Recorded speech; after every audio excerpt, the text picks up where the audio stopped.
All right, we are live once again. Black Ice TV in the house, bring you this information. Here we go again. A really good subject today, and a nice panel to discuss it and chop it up with us. Here, once again, Brother Richie with my co-host Terry Riggs. Speak to the people, Terry. Welcome, welcome, welcome. Share the link. And this is a topic that we're going to talk about our children, our babies. You know what it's about. We have three beautiful women on our panel today, and we're going to discuss on the destruction of our children in schools. We all know how these people will be teaching our children. All know how things have been going on. So we're going to break it in bits and pieces today. So we're going to go through the first protocol. We're going to go through Cheryl Phoenix, who's going to give us the inside of what she's about and what she does, and then go a bit more further. So Cheryl, how are you today? I'm well, thank you. I'm good. I can't complain at all. I'm good. Funny enough, today's been a very, very busy day dealing with the Black Child Agenda and a lot of the cases that have come up just this week alone. I've got about 12 cases, all Black Child Agenda based. And, I'll just give you a quick synopsis of my background, how I ended up doing the Black Child Agenda. I came from a business background. My late husband and I used to run the UK Black Links Business Directory, and he met his demise in 2007. He had sickle cell, and he passed away in early February at 39. And what I found was that whilst my sons, who were just approaching teenage years, were in school and weren't actually coming and telling me, because they were like, "Mum, we know that you were stressed." And what was actually going on in school was the fact that teachers would lock them in classrooms by themselves. They would falsify statements and tell them if they don't sign it, they're going to be permanently excluded.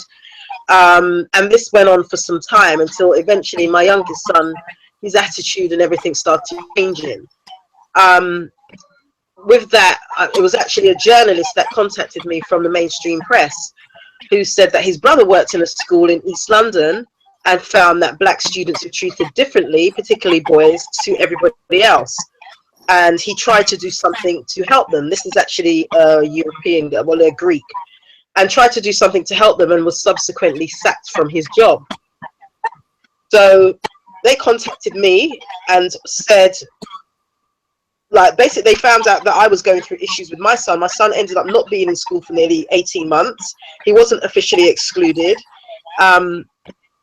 He was still on school roll, so the school was being paid for him, and wasn't allowed to attend the school. In my local area, I noticed that there were lots and lots of boys who were not in school, but also had not been excluded.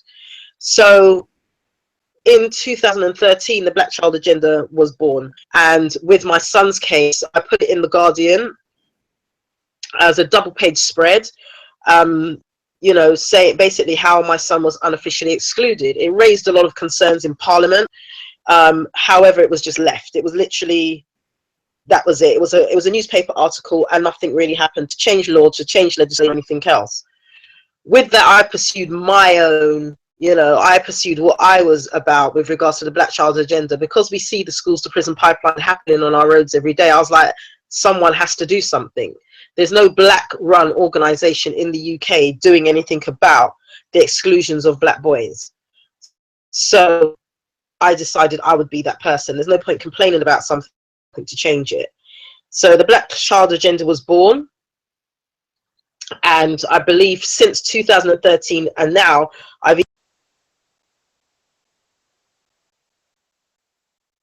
and I don't know how many calls or how many, it's well over, you're talking a good couple thousand. I average about 12 calls a day. On a quiet day, it will be 6. And sometimes I'll be called 7 days a week. So you times that by 4 weeks times, 12 months, that just will give you an idea of how many parents I deal with on a regular basis. With that, some of the things that we see are things like teachers now actually, head teachers using social services as a weapon towards parents. So for example, your child is in school and they decide to treat him differently. A parent goes into school and says, well, I don't think that my child's been treated fairly. All of a sudden, by the next day, she'll have social services and police at her door. I've got a case where that happened yesterday. Police turned up at a parent's door to hand her a letter to tell her son has been excluded. So we've got like oodles and lots of cases with this happening. The press are on it, but again, like I said, it's just a newspaper article. Systematically, no one's doing anything to change it. Systematically, these schools are failing our children. Don't get it wrong or get me twisted, because our children are the brightest. They do the best in school. They are academically achieving very, very good and high results. But a lot of these teachers that are systematically or just unconsciously racist and biased treat our children differently to how they treat everyone else, sorry. So even the screening of our children, the fact that they need fingerprints to get their lunch, and that database is actually sent to the police, social services, safeguarding teams, etc. The fact that children can't attend school with their natural hair. A case came to me today with a boy that's got dreadlocks, and the school has said he can't attend school because of his dreadlocks. We're going there on Tuesday to go and shut it down. You know, girls going to school with afros. Boys with autism excluded because they've been told that they didn't follow instructions in a timely manner. You know, I could sit here and go through lists and lists and lists of things that are going on in schools, but people are suffering in silence.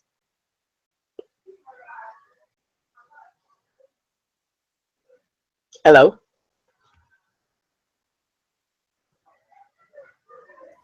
Monica, are you there? Monica. Yes, I'm here. Peace and love, everybody. Peace to everybody, pastors, the sisters and the brothers. It's always a privilege to hang out with the UK family. I'm Monica Lamb, and I run an organization called Tri-City Visionaries. And we deal, and I also work very close hand in hand with JUMPS, which is juveniles. I'm not sure if y'all hearing the feedback, but I hear a whole bunch of people. It's Richard's mic. Oh, okay. Yes. I work very close hand in hand with JUMPS, Juveniles Upholding Morals and Principles of Society. And we do a lot of mentoring and leadership training, GD training, and preparing young people for transition from high school to college, entrepreneurship, the workforce, or the military. And so I'm here hanging out with you guys, but I'm more here for moral support because I got my sister, Dr. Ma'at, and Dr. Govan. You know, she has to come in. Come with that fire.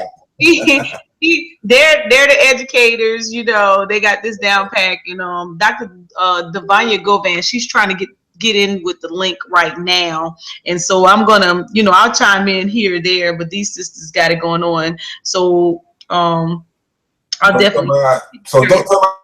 Shoot away as what you've heard so far.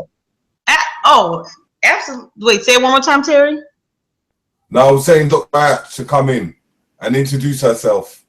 Yes, Dr. Ma'at, and also I'm getting Divine trying to get in, so I'll let Dr. Ma'at go ahead and introduce herself, and then I'll mute my mic and try to get Dr. Divine Govan in. Okay. All right. Yes, I'm here. Peace and power to the people on the panel. And I would also like to say peace and power to the viewers and people who will be listening to the show in the archives. My name is Dr. Oya Ma'at. I am a lecturer at the School of Engineering at Morgan State University. I'm also the co-founder of Ed Anime Productions. Ed Anime Productions is a company that produces sound educational material for children of color that promotes favorable self-images, heightens self-esteem, and cultivates a profound sense of awareness pertinent to igniting the desire and passion in our children to learn. And I founded this company with my family in 2013, and I was listening to the sister that's on, what is the sister's name again, Brother Rich, that came on? Sister, forgive me, sister. What is your name again, sis? Who has the Black Child Agenda? What is her name, Terry? Or Rich? Cheryl Phoenix. Cheryl, Sister Cheryl. So we kind of share similar stories in that we founded our programs, our organizations based on a need. And so, you know, my family, we came up with the whole concept of Ed Anime Productions and Meltrek because I noticed that my son, who at the time was 4, he's now 7, and he'll be turning 8 in a few months. But I noticed that he was engrossed in mindless media. And I wanted to expose him to positive, educational, and empowering animations. And I do hear a delay. Could you mute your mic again for me, Brother Rich? Like it's a bad delay. Yes, there's a time delay on the muting of the mics and unmuting. Go ahead, Mrs. Oh, okay. But yeah, so it was my desire to expose my little one to positive and educational animations, and that was the birth of Ad Anime Productions in Meltrek. And so we created a children's animation series that teaches children of color African history from an African perspective. I'm also the co-founder of Higher Minds Academy, which is an African-centered academy here in Baltimore, Maryland. And I'm also the co-founder of the Resurgence of the African Mind book club. And we meet every Sunday at 1 p.m. on my YouTube channel, Dr. Oya Ma'at. Okay, so sure. Dr. Ma'at, in relations to like the stories that you know in the way they treat our children in the school, could you give the public a kind of an experience of what you've had and gone through? Oh my goodness! Just as Sister Cheryl said, that you know, in Baltimore, not even in Baltimore, Maryland, in the U.S., and you can pull this up online, Terry. In the U.S., I believe that 81% of the teachers are middle-aged white women, actually between 30 and 39 years of age. 81%. And as Sister Cheryl said, when these European American women, and I'm speaking of this in the context of, you know, of America, they come into the classroom with their biases, like she said, unconscious and conscious biases. There was an incident that went viral, and if you want me to look for the clip, Brother Terry, I can. But there was an incident right here in Baltimore where the teacher got frustrated with the class because, you know, our babies are very, you know, energetic, and she doesn't know, they don't understand who we are. They don't understand our children. And so there was an incident right here in Baltimore, Maryland, and I could, you know, if you give me 2 seconds, I could bring it on up and show you the clip after I describe it. But the teacher called the children niggers. She said, you know, she got frustrated with the classroom, with the students, and she called them niggers and told them that they're going to grow up to be nothing but drug dealers and end up in jail. So it's incidents like that. There are incidents where the European Americans can't control the class. They get angry and upset, and they put hands on our children. So they've been verbally abusing our babies. They have also been physically abusive towards our babies. There was an incident in Baltimore where the teacher had almost choked the child to death right here in Baltimore, Maryland, because she simply got frustrated and could not deal with the student. And so, you know, there are incidents like that. And I can hold on 1 second, Brother Terry. I really want to show this clip. Okay. While you're doing that, so while you're doing that, okay. People, I hope you can hear all this and what's going on and everything about our children and what's happening in these schools. I hope you are going to enjoy the information and the display that people are giving. So, Rich, as a little quick reflection, what's your thoughts? Well, again, you know, the education system is definitely not up to par. I want to thank everybody again for joining us. If there's any problems with the sound or we're getting feedback besides what we can hear, please let us know in the chat if we need to adjust the sound or anything like that. And remember, you know, Black Eyes TV Productions, UK to USA Link Up Show, the destruction of our children in schools today. That's what we're dealing with. Dr. Ma'at right now is just bringing up a clip of an instance of, you know, poor teaching, you know, and that's a nice description of what we're about to see. So we're just dealing with certain incidences. We've got a sister, Cheryl, on the panel from the UK. Is Cheryl there? And Cheryl. Are you there, Cheryl? You still with us? Do you wanna, can you unmute your mic? Can you hear me? Yeah. And on the Yeah, I'm here. yeah, so on the reflections that you've heard so far, what is your while she's still searching for the clip? Oh, I have it, brothers, whenever you're ready. Whenever you're ready, I have it. I have the clip up. Okay. Show the clip and then we'll go to Cheryl straight after. All righty. Can everyone see my screen? Yeah. Yeah. All right, here we go.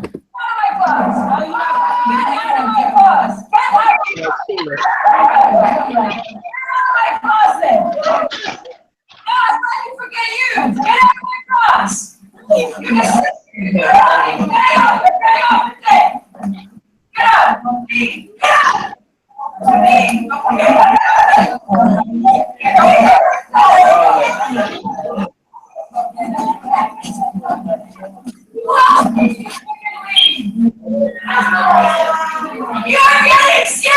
We're doing nothing! I give you the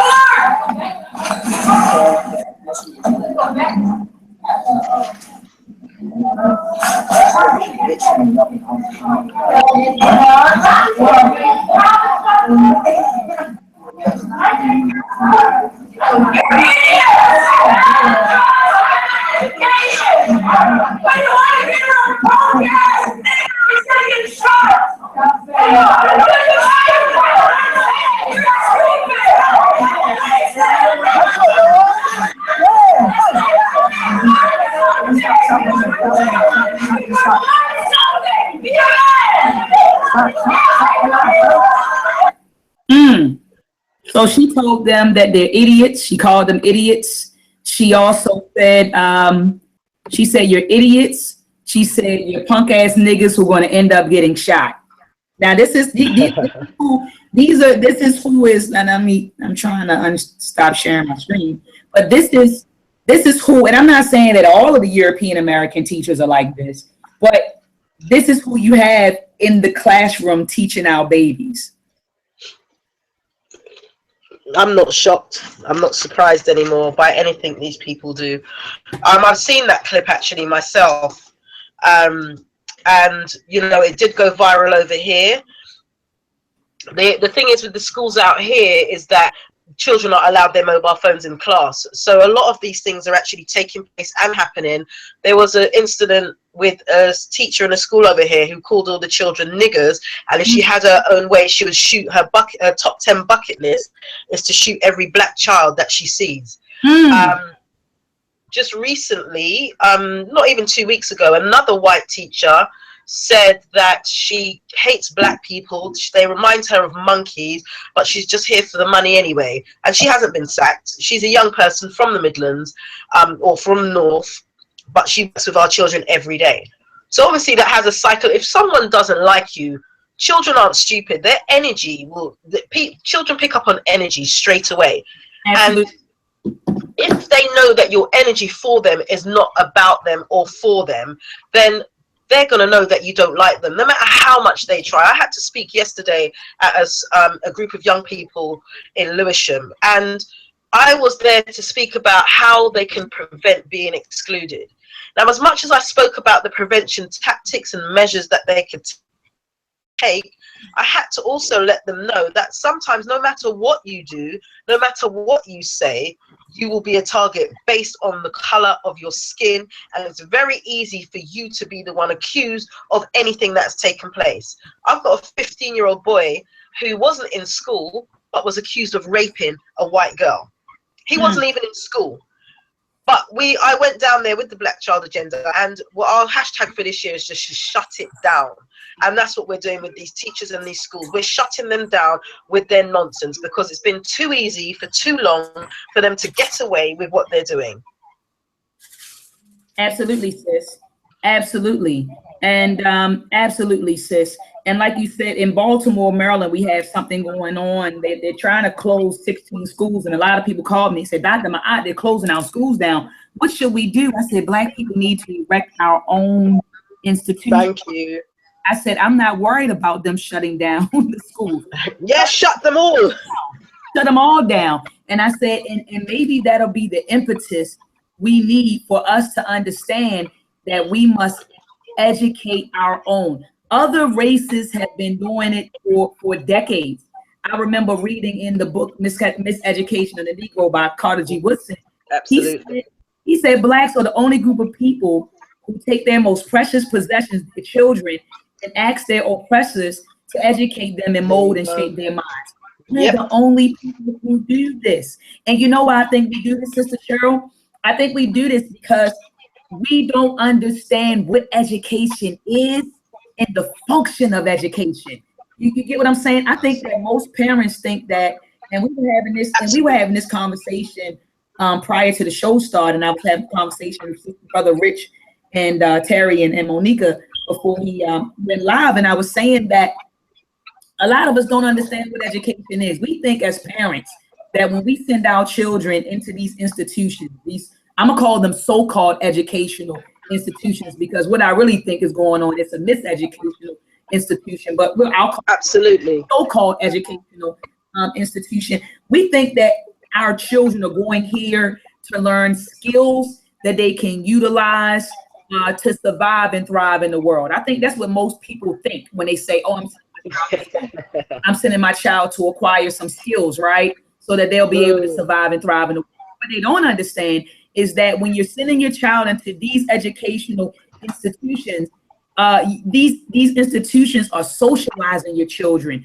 They are acculturating your children. They are shaping their consciousness by falsehoods. And then what are the ramifications of that? Being given a false consciousness. You don't know who you are, right? You have ambivalent loyalties. You have taken on the identity, an alien identity. These are the sorts of things that happen when you send your child to someone else to be educated. So they're being socialized. They're taking on a foreign, an alien identity. They are acquiring a vision that has nothing to do with them. They are acquiring a collective vision, but it's not a collective vision that has anything to do with them. Absolutely. And then you're also giving our children a subconscious inferiority complex. Absolutely. You know, when you into their institutions, because they're not getting any sort of self affirmation when they go through these systems. I mean, no one's teaching them who they are, the accomplishments of their ancestors, their history, their culture, their language. They're learning the achievements and the history of another people, which in turn give our children a subconscious inferiority complex. So we talk about self-hatred in the Black. We talk about self-hatred in the Black community. We talk about a self-defeating attitude, but we had to understand where these attitudes come from. And these attitudes come from the educational process that our children have undergone. 100% agree with you. It's exactly what I taught the children yesterday. And it was quite interesting because when I actually asked the group of young people, how many of them attend school, it was all of them. How many of them do Black history? 3 of them put up their hands. And then I asked them, what are you learning in Black history? And you know what's at the top of the card? The slave trade. Oh, so I said, how does, you know, that's just the #1 thing they love to teach our children. So I was like, how does that actually make you feel? And their heads went down. So I started breaking down some of the Black achievements and things that are still used by these cave beasts in today's society. The fact that this country was built, the UK in particular, and obviously the US, was built off the back of your ancestors. The fact that these people have a phrase called throwing the baby out with the bathwater, that's not by accident. That's because they literally did, because they used to bathe once a year. When I started reeling off the lists of achievements and the medical sciences and, you know, cesarean sections and the blood banks and transfusions and all these things, they absolutely looked baffled, and also surprised, baffled, and proud all at the same time. So I said to them, when you do go back to school and they do want to teach you Black history, ask them to speak about Benjamin Benneker, ask them to speak about Marcus Garvey. Now, just you know, you start reading off the names. And I said, go home, go on Google, because she is a woman. She will tell you some of the names of significant people in your history, that when Black History Month comes, because in the UK it's next month, then these are the people you want to learn about, not just the slave trade. Because if they want to go into the slave trade, tell them to tell you about how they came to the continent of Africa and raped and pillaged and ripped babies from their mothers and cut babies out of their mothers' tummies. And they were like, wow, we didn't know that. But Exactly what it's about. And before, let me just cut you out. But what we want to kind of realize and kind of have an understanding is like what you're talking about, the history, right? And I always say this to people, is that when we go back into time, because sometimes it's not just about our history, it's about their history as well, to get a greater understanding. And when we go back into time, you understand when you go into the Romans times, you understand when the Romans used to go around conquering countries, they used to take the firstborn of every child and then take them to Rome, let them learn the Roman way, and then return them back to their father's house. So then there's a conflict. So now if we put it back into today's terms, we kind of see the same procedures. We take our children back into, we get them into the schools, which are taught the European way, and come home with no history. The thing is, go ahead, sis. that's the thing is that's interesting. Not only are they teaching them about their history, what we've got right now here is the new wave of a non-sexualization of children. And I say that to say, right now they're talking about gender-based. Everything's gender neutral. The shops are going gender neutral with school uniforms. Schools have banned girls wearing skirts. All children use the same bathroom, whether you're a boy or a girl. They're teaching children about Bill and Ben in a boat. They're teaching 5-year-olds about sexual acts between people of the same sex. If you are someone of a religious persuasion and you don't believe in discussing sex, they will then call social services and say that you're abusing your child because you refuse to actually have them in the class when they're talking about same-sex relationships. Now, if your child is 5, now we know between the age of 0 and 5, your child's mind is like a sponge. Even from 5 to 7 and then they're in.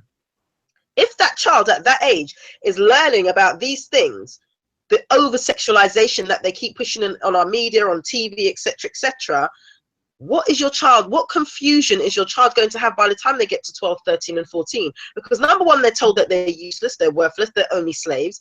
Number two, they talk about white people, everybody else is great, they're amazing. Then they're taught that they're useless, they're nothing but thugs and gangsters, and that they will never achieve anything. Basically said, and it's been in the media, that they have little to no expectation of black children. This is not Cheryl Phoenix from the Black Child Agenda saying this. This is out there in the public domain. So if this is what they're saying, and they have these people in the schools, the enemy is with your baby every single day, more time than you have. That's right. That's right. Every single day. So how, and then we've got a problem out here with children stabbing each other. I don't think a day goes by where a young black boy's life, they're not even making it to 18. They're not making it to 17, half of them, and they're being killed. They're being stabbed by other young black males, literally. Whether it be in the school, whether it be outside the school, whether it be on the streets, if you go to another area, they're taking your life. Why? Why is that happening so much? Obviously, the programming that has taken place, they're making these children angry, and no one's addressing it. The mental health in this country is through the roof. Mental health among women is going through the roof. Mental health in schools of America right now, where they've got a tablet for a diagnosis that doesn't even exist. They have the tablets, and then the diagnosis comes maybe a year or two later. And if you don't give your children those tablets, they're looking to come and take your child away. Yeah. Konsu, are you there? Good. Konsu, can you hear me? Greetings. I am here. Can you hear me? Yeah, we can hear you nice and clear. We've got Konsu from Manhood Academy that brings boys to men. And what you've heard so far, or we can say what you see as you've just come in, your perspective on what's happening in schools. As I know you work with a few people in the schools and people that get arrested in the police stations and whatsoever. So what is your opinion on that? Well, first and foremost, Manhood Academy is a fraction of what I do. Yeah. I'm also working in a unit. So the best way I could describe it is when a child can function in a PRU, that's the unit I work in. So, you know, those are the extreme young people, self and integrate themselves. So, well versed in how the system works. I don't get caught up in the bureaucracy of the system.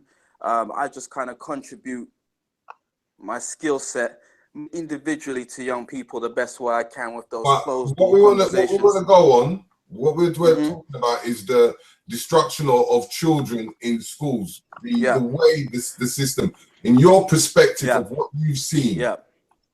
Give us a little insight. My perspective, okay, I'm with you. From my perception of what I've seen, this system is not built for the learning style of our children culturally. Most of our children are visual learners, experienced, tactile. They do not learn from sit down, be quiet, listen. You know, and if we're going to go deeper into how our boys function, we have to keep in mind that, well, one of the facts I always put out there is keep in mind a young boy from the age of 13 to 19, his testosterone rises by 800%. So how do you rein that in? You cannot rein that in by asking a young person to sit down, be quiet, and write. You know, that person needs to be active, age through movement, education. But remember, we're going from a multiple 100 years old. It hasn't been upgraded, and it's definitely failing our children. And the other thing I would say is, me personally, advocating what I do outside of the school system. I do not rely on the school system to educate my children personally, or any children or families that I consult with. My children, for example, they're teaching them about Florence Nightingale in school. When they come home, I'm teaching them about Mary Seacole. So there was always a balance in what they're learning. Obviously, they have to, I'm not to the capacity to homeschool my children, but I am in the capacity to give them an alternate education, a cultural education which resonates more so with their spirit and their soul than logic. I would not rely on a system to educate anyone's children. It's up to, if you ask my son, he said, who's your teacher? He will tell you, mom and dad. And who's your second teacher? He'll say school. So when he comes home to me and says, Miss said this, I always have to maybe remind him, who's your teacher? Yeah, Miss said this, but you know, let's discuss alternates to that opinion. So I'm educating my children ongoing and just not leaving up to the school to do so. Okay. Just a second. I just wanted to say, panel, when somebody's talking, can we mute our mics, please? Because sometimes we're getting the feedbacks. So when I call the person to come and talk, can unmute their mics? Okay.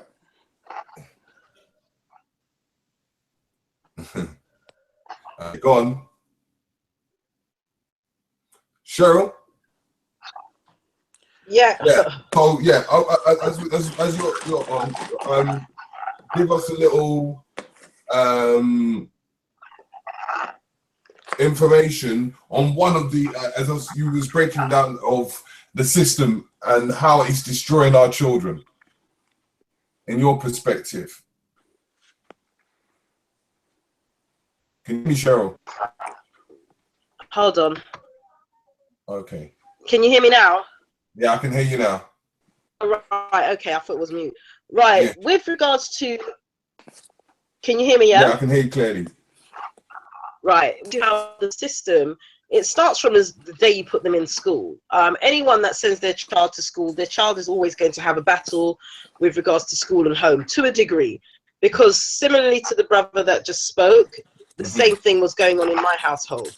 My children were top set. All of my children have been top set in schools. So they could go in and they could debate, because they used to have debating teams, whether it be around religion, whether it be about Black history, whatever it is. However, they're still children. So when you have a child coming up against adults who do not like you, your child will usually be the one that gets picked on. And that is just a statistical fact. Black children disproportionately are excluded from school. You can have a group of boys or girls, whichever it is, and the Black child may not have done anything, but the Black child will be the one that gets kicked out. The Black child will be the one demanded for whatever has taken place, more so than any other child. The Black child, if you see Peru's, I work in a Peru myself, you'll see that they're predominantly Black. So that means that disproportionate doesn't work for us. That means that how they're treated by these teachers, who tend to come from Middle England, who don't come into contact with us, don't necessarily care, because the majority who are in their class, if they happen to be white, will sit down and conform. For us, if I'm in a classroom and you're telling me about King Henry VIII and you're telling me about the Tudors, I have no interest. Even when I went to school in this country as a youngster, I had no interest whatsoever, because I couldn't identify with them until I went to RAS and taught me about myself. And I did the same with my sons. So you couldn't talk to my sons like they were idiots, because they will be able to shut you down with the facts and the knowledge that they got. However, that didn't stop them from being systematically abused by teachers within the school. My son swore in front of me. I was in a parents meeting, and he was willing to climb over the table almost, and he told the teacher, "You are lying to my mum right now. I don't care what you're saying, you're lying." I've got files right now of where schools have blatantly called social services because a parent has not done what the school wanted. And this is the levels that we're going. Like I said, this week alone, I've had 12 individual brand new cases, and all of them involve social services that have been used as a weapon. All of them are unlawful, besides one where there's a bit of, we can still get him back into another school, but all of the cases are unlawful. How they're conducted, what they're doing, they haven't followed the procedures, they haven't followed government guidelines, and the guidelines are clear. And with gender, we don't deal with them, because as much as we do get emotional as with the law that has been set out, and set out by teachers, I have lawyers, I have a range of people that come to me with regards to their own children in the education system in the UK. So we need our own schools. It's like our community don't want to fund it, and that is as simple as that to a degree. We don't want to fund it. Okay, Dr. Ma'at. Dr. Ma'at, are you there? Yes, I'm right here, brother. I want you to reflect and give us your opinions of what you've heard and how it is in the States. Yeah, the panel is fantastic. Brother Yes. Constable, Brother Cheryl. It does. Hello? So can you read the mic? Yeah. Yeah, Brother Constable and Sister Cheryl both, brought up some major points. But I think the question that you proposed is, you said, how are the schools destroying our children? Well, a major way that they're destroying our children is not teaching our children who they are. And so at the basis of every educational system is self-knowledge, right? That is the purpose of education, to teach you knowledge of self. And so when we send our children to their educational institutions, they're not being taught knowledge of self. So what is that doing? That is engendering self-hate. That's engendering a subconscious inferiority complex, that's engendering a self-defeating mentality, that's engendering the myths that they love to indoctrinate our children with, especially over here in the U.S. Our children are inculcated with, and Dr. Amos Wilson speaks a lot about this, the whole myth of individualism. In America, our children are taught to be individuals. So they don't have, they come home, like you said, this battle going on between the house and the school system, because at home we're trying to teach our babies to be communal people, but when they go to school, they're being indoctrinated with the ideology of individualism. So it's like a constant battle between home and school. And I agree with Brother Consul 100% that we cannot rely on the school system to educate our babies. We can't. And so we had to take advantage of the different programs that are out there. The initiative that Sister Cheryl has going on, the initiatives that Brother Consul has going on. And earlier today, I mentioned the Meltrek series. And I want to show you guys this because we've been talking about how our children don't understand their history, but we have tools available to teach our children their history. This is Meltrek episode 1, Exploring Ancient Africa. The whole objective of this film is to teach our babies that our history does not begin with slavery, but that it begins with humanity and it begins with greatness. So we take the children back in time to explore pre-diaspora Africa, and they learn about all of the different kings and queens that existed in Africa. They learn about the culture. They learn about the different spiritual systems. They learn about the math, the science, the pyramids, the Sphinx. They learn, so they learn about all of this, so a lot of parents are calling saying, thank you for creating this tool, because now my children know and understand that their history does not begin with the Ma'at, does not begin with the area of enslavement. We also have Meltrek episode 2 available for our babies. And the objective of this film is to teach children that there was an African presence in the Americas prior to Columbus. Columbus didn't discover anything because there were people already here. So this will this dispels the historical misconception that the first time Black folks came over here was, via the slave ship. No, it wasn't. There were already Africans in America prior to Christopher Columbus. And so again, there are tools out here. You got the Black Child Agenda, you have Brother Consul's program, you have the Meltrek program. So we as parents had to take full advantage of these programs and these tools that are out there to educate our babies. We cannot solely rely, again, as Brother Consul said, we cannot solely rely on the system to edify our babies. We cannot. And you see the result of what the system does when the system educates our babies. There was an incident, and I don't know if it went viral in the UK, but there was a girl that was just murdered, a teenager in Chicago. Her name is Kanika Jenkins. And this was a 19-year-old girl that was that went to a party and with her girlfriends, and she was drugged, she was repeatedly raped, and they found her body in the freezer. So this is what happens when we rely on a system to raise our babies. Can you guys hear me? I feel like am I still here? I can hear you. I can hear you. Yeah, so this is the type of stuff that happens when we rely on a system to educate our children. That's how they turn out. They don't know who they are. They don't know who they are. And because they don't know who they are, they become programmed to something that they aren't. Just like Sister Cheryl spoke about this whole gender fluid stuff here in the US, and I don't know what's going on in the UK, but you have a lot of brothers who are walking around in skirts and dresses.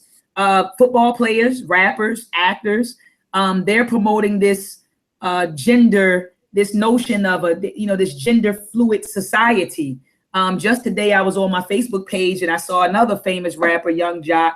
He's posing in a dress, and that went viral. And so, you can see our people will do that when you're not properly educated. When you're not properly educated and you don't know who you are, you will take on an alien identity. You will think it's okay for your men to wear dresses. You will think it's okay for women to lay with women and for men to lay with men. You will think it's okay to sag your pants and expose your buttocks when you have not been properly educated as to who you are as an African man, as an African woman, then you will acquire foreign habits. And these foreign habits, these foreign identities are destroying our race. They are detrimental to our race.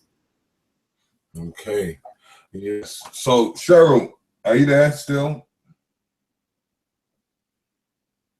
Konsu, are you there? It sounds like everyone's gone quiet on me. Konsu, are you there?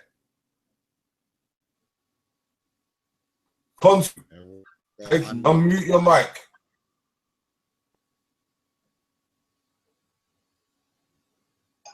Cheryl's unmuted now. Oh, Cheryl. Okay, Cheryl. Can you hear Cheryl? Cheryl? It's like she's frozen. Okay. Richie, I want you to do a full reflection of what you've heard so far before I start to pull out the adverts. Can you hear me clearly, right? Can you hear me? Yeah, clearly? I can hear you. Yeah, I can hear you now. Once again, people, thank you for tuning in. We're experiencing some technical lag right now, so everything's running slightly slow. Yeah, the show is the destruction of children in schools. That's what we've been discussing. We've got Dr. Ma'at, we've got Sister Cheryl from the Black Child Agenda, we've got Sister Monique from the Dagger Squad joining us, talking about the educational system and its flaws so far. I think what I want to do right now... It's the microphones. Yeah, definitely. Everything's on a slow lag, so even when you press unmute, it takes a moment for it to happen. And also, yes, I can. Can you hear me now, sis? Yes, I'm unmuted. Yeah, Okay. Can you hear me? This is what I want to ask you to go into. We've touched on the educational system and the curriculum. What things, in a positive sense, what things for ourselves and our own children should I move my mic again? Sorry, my dear. This question's for you, so you can stay unmuted. Yeah. Sure, yeah, still. Go on, Richie. Yeah. I want to know what curriculum points do you think need to be hensed or worked on with the children, especially to make sure that you get the best out of them? What things are lacking that you would insert into the curriculum for our children?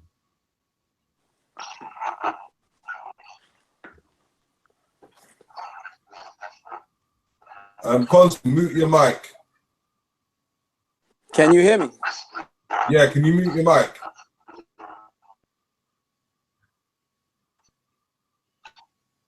Cheryl, are you there? Out. Yeah, okay. Did you hear what Richie said?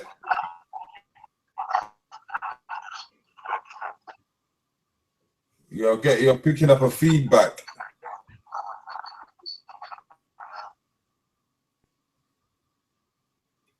Can you hear Cheryl? There might be a delay. Yeah, Richie. Dr. Ma'at, did you hear what we was talking? Oh yeah, absolutely. And I'm very prepared to answer that question. You saying what should a curriculum? In, my dear. All right, so yeah. So the question, can we mute mics because it just the spirit in the.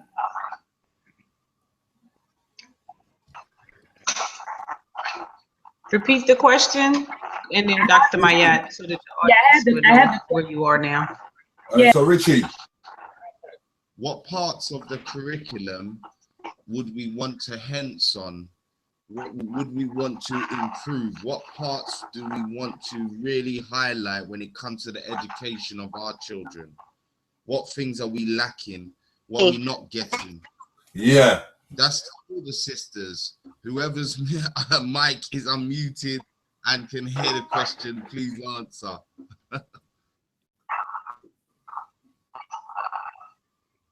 Okay. what I'm gonna do, right? I'm just gonna quickly go through a little ordeal of a break in between. Can you hear?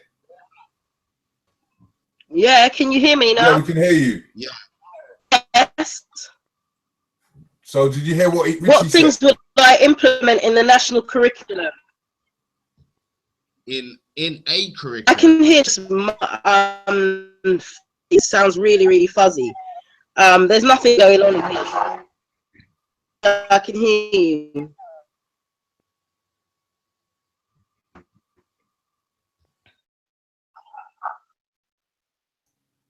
Have you got something on, Cheryl?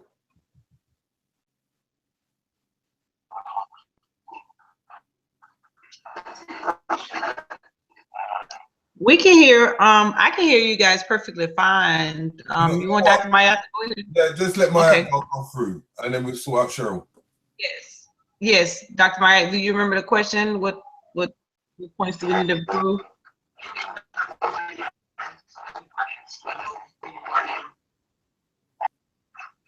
Is Dr. Ma'at there? Can you hear me? Let's see. There's a lot of feedback.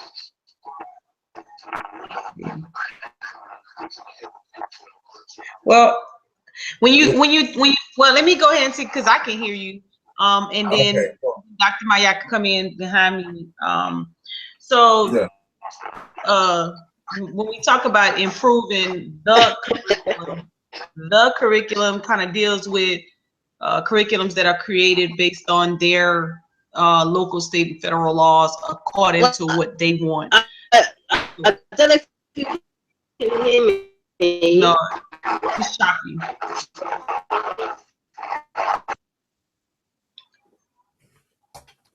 Yes, and so so those curriculums are based on, you know, what their laws are and what they want to see our kids actually learn. And so when we talk about what we need to do, is the only way we can kind of combat what the public sector is doing in the education system is to create our own, such as what many on the panel have already said, create the curriculum. I think what something to remember for our grassroots organizations who are getting into homeschooling or academies or charter schools, anything that's based African-centered or something to better the educational situation of our children, is to understand that your curriculums need to be structured, organized, and something that you're able to communicate and facilitate with ease. So what I mean by that, there's a lot of people who want to get involved with the youth and children, as well as adults, and their education, what they know to do is something that's probably what they're passionate and wanting to do. And in many cases, they may be missing the proper order to actually educate, if I'm making any kind of sense in that manner. But there's a way, when you look at Dr. Ma'at's units, learning units, there's a way that this information has to be organized, and we have to learn how to put it in writing. A lot of times our organizations are just speaking directly to the child or to the audience, and many times, you know, you got to take in consideration that you have to be able to give them something that they can go back and study on their own, or they can refer back to when they are doing their homework, maybe, or perhaps if it's just a study group. And a lot of times I notice that just with working with individuals who want to get involved with children or get involved with organizations, when we talk about, you know, what are we going to do for our community and how we're going to educate them, is the fact that there is nothing in writing. You know, a lot of times it's just verbal lecture communication. And so most often, just like anything, if you go into any type of lecture or conference and they didn't give you anything to walk away with, you're going to be excited in the moment, and when you leave, you get one phone call, you might forget the entire lecture or the entire conference or what was put out. So we also have to think about that with children as well, and that's why there is written material. That's why they pass out books, and I think that it's very important that organization leaders, that if you're going to get involved, that you do it right, and that you draft out your plan, your objectives, what are you trying to achieve, let that information get vetted by those who are in the industry that looks like you, and then fold out your information to the children, because we could get caught up in the passion of wanting to create a different environment, and then very well might be creating the same environment, because we already have to battle the already systematic system of what they put before us in most often our public schools, with someone that doesn't look like us teaching us. But we may very well be put, who you have facilitate your organization or communicate those educational tools to your children is important as well. So you might become taking them out of one bad situation into another. So that's important to know, especially when you're expanding. It may start off with just you, but when your program expands and you can begin to hire people, you got to vet those people who you're hiring and who you're putting amongst our kids. Because the systematic piece is one thing, and then we definitely have to keep have our internal controls on our people as well, and making sure that they're not diverting them right back to what we just took them out of. Dr. Ma'at, can you? Uh-oh. Dr. Ma'at, you there? Maybe not. Okay, so what we're going to do is I'm going to quickly do a screen share and show people of what's about to happen through the past 2 weeks, as there is many events coming, a lot of stuff that is coming throughout the next few months. So, Yeah, high five. So first protocol, we have Black History, which I'm trying to do a screen share. Richie, can you see this? No, we can't see nothing yet. You can't see nothing yet. I can see it. You can see it. Can everyone else see it? Can you see it, Richie, now? Yeah. It's up. Okay. Now we've got Ronko Rashidi, who is coming in on the 24th of September, right? This is a flyer and information that he at the 336 Brixton Road, London, SW97AA. He's going to be talking on a lot of things on Van Sertima and the African presence in the Western civilization. And not only that, he's going to be at the British Museum on the 23rd. But you have to go to his website, or you can go to any of the information or the phone number that is portrayed on this flyer, which is 0796 48 43 717, and ask about his tour on the 23rd between 10 a.m. to 12 p.m., which is a fantastic tour, which we will be down there and we will probably be filming all the way through. So it will be on the Black Eyes TV 7. As long as you've subscribed, the information will come to you. Now, secondly, let me come off this one. Hold on. If I can get onto the next flyer, we have a few of them. So this one, hold on. That's it. Can you see? Yeah. Can you see it? Yeah? Can you see the flyer? Yeah. Now we've got the Kings and Queens book tour, London. This is going to be a fantastic tour because this is about the science behind male and female sex, and as well as knowing the kings and queens' desires. We're having two fantastic scholars straight from America.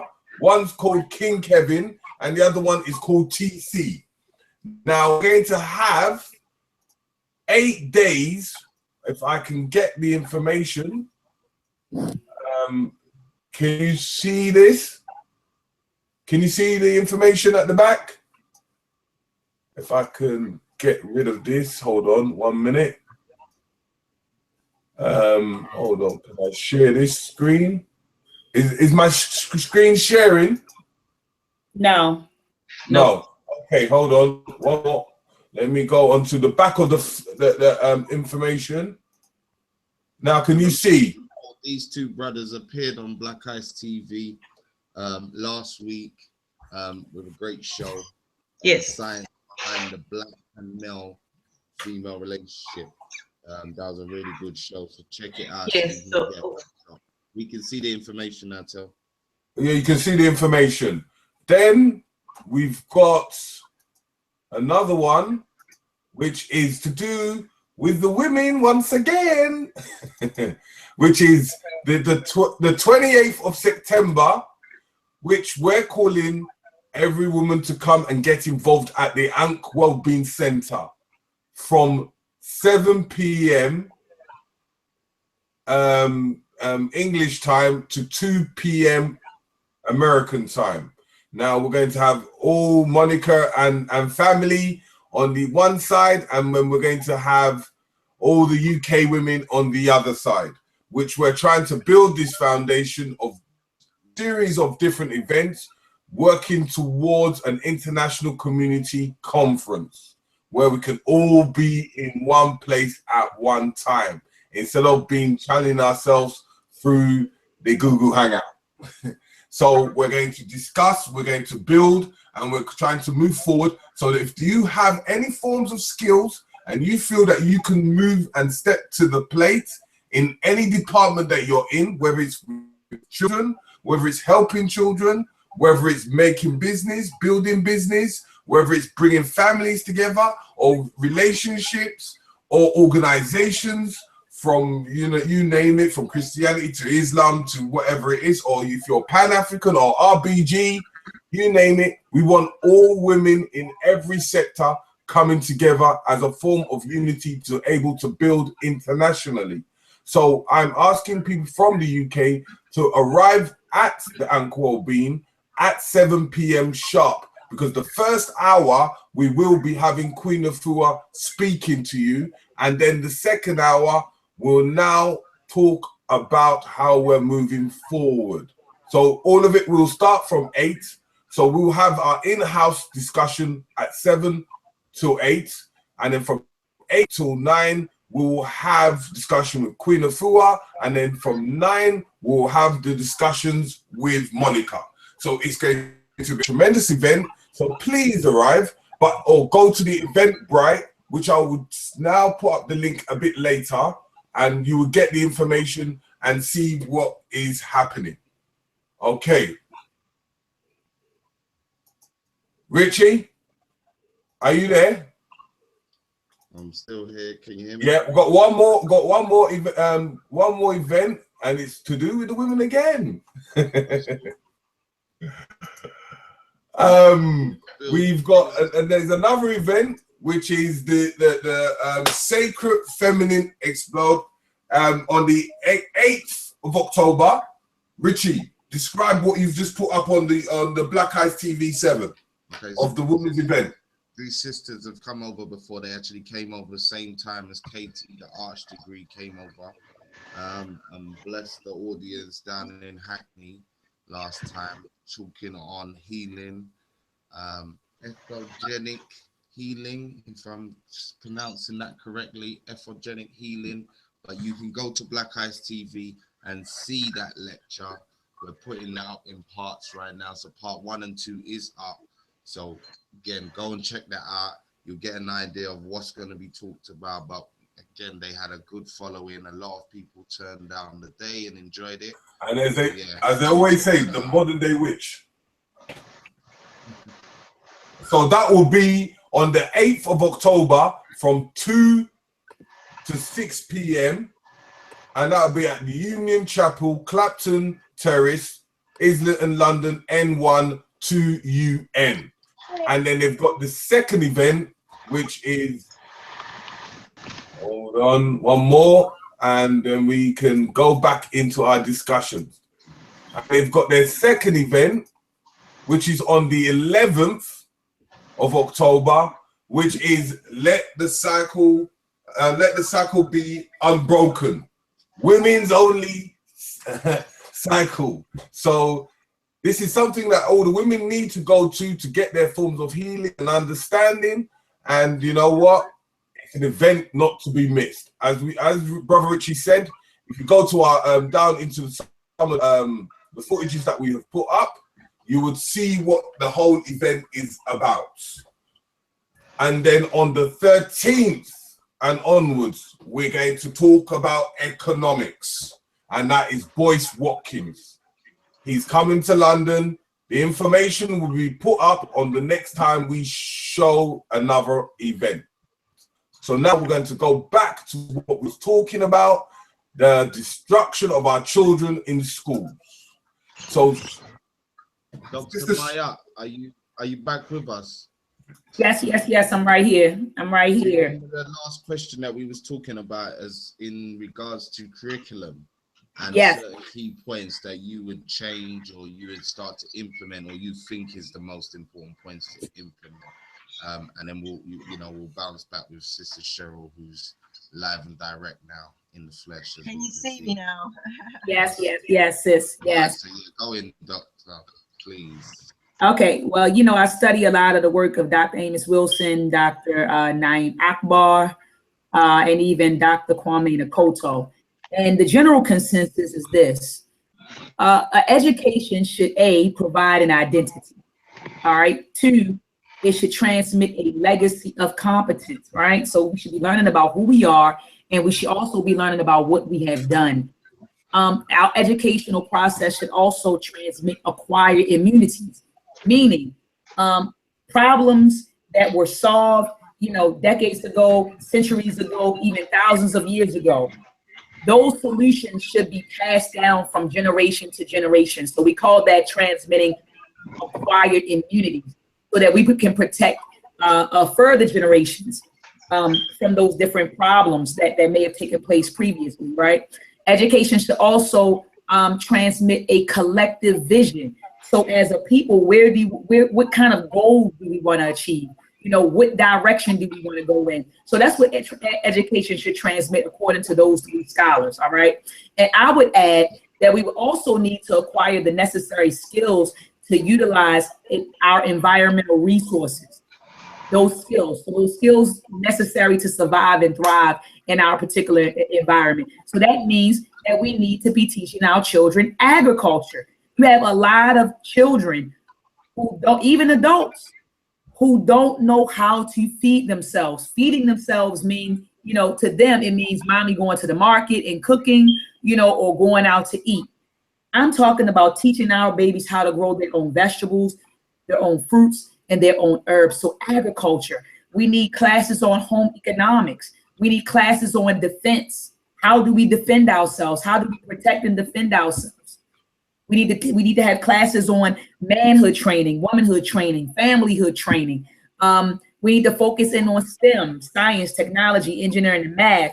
We also need to focus on spirituality, right? Which is really about our connection to creation. So these are the things that I would kind of horn in on if I were to develop a curriculum. I'm actually in the process of developing an African-centered curriculum for Higher Minds Academy and also for the meltrek project. But these are some of the things that we're doing, making sure our children understand who they are, making sure they understand what they have accomplished, making sure they understand how to problem solve, making sure that they know how to grow their own food, and even healing. I need to add healing to this because our babies need to understand how to heal themselves. People think that it's okay to, to give their children NyQuil and Tylenol and Motrin when they have a headache. But how do you really heal yourself without harming yourself? And so that needs to also be a class on healing, a class on mothering and nurturing, a class on protecting. So there are a lot of things that we need to be, incorporating in this curriculum. And those are some of my ideas. All right, definitely. And Sister Cheryl, you there? Can you hear us? You need to unmute your mic, my dear, before you speak. Yeah, I'm here. I just moved where I was. I came downstairs where the light is much better. And you can see me. Right. The question was, what will we have in curriculum? Yes. Hello, I'm in my kitchen. Right, what I would actually have is basically resonates and actually is similar to what the sisters just mentioned. The same thing, spirituality, a back to Africa movement, because I think that a lot of the time we have our children in the belly of the beast, and even when they leave us every day, they're still entering police brutality. They're still sometimes even going into the school system. They have to be in the society that doesn't like them. So to not even avoid that, to give them something where they can connect, I would also make sure that we have regular trips and journeys to Africa. Now we've got what, 53, is it 52 or 53 countries in Africa? We've got a lot of places that we can go. We've got a lot of places that we can build. One of the things that we're doing as a Black Child Agenda is actually building in Ghana. We're building a resort that actually will have agriculture, showing children engineering skills, i.e. building.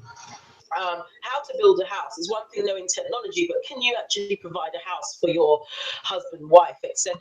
How to install solar panels, how to install refrigeration and air conditioning, things like that are skills that our young people need. So that would be in the curriculum. Food, diet, medicines, raw herbs, like my auntie gave me the other day, boiling down some herbs because I said I was coming down with a cold. You know, basic things like this are what our children need to get back to. And also technology, because whether we like it or not, technology is moving. This is the way how the world is going. How many of our children really understand how they can actually make a career out of utilizing, inventing the technology? Because what I also see is that a lot of our young people have fantastic ideas. Then they tell somebody, they go and tell one teacher, or they go and tell someone, 2 2s, before you know it,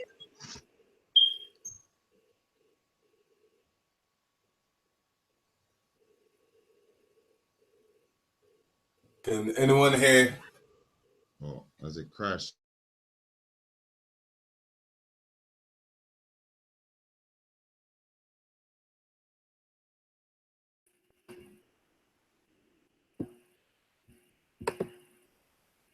Hello? where'd everybody go? I'm not sure, sis. I mean, I'm still here. I know Sister Cheryl was going in. I was just kind of kicking back, listening to the sister build.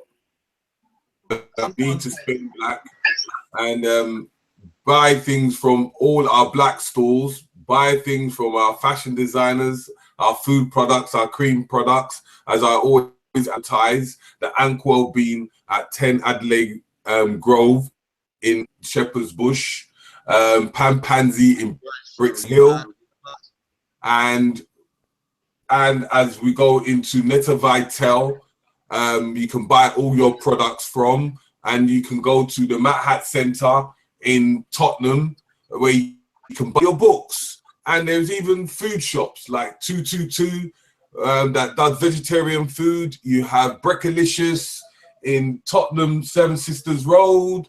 You have Basil once again in Brixton Village. You have a guy called Ifa in Organic Shop. He sells soups, wonderful soups.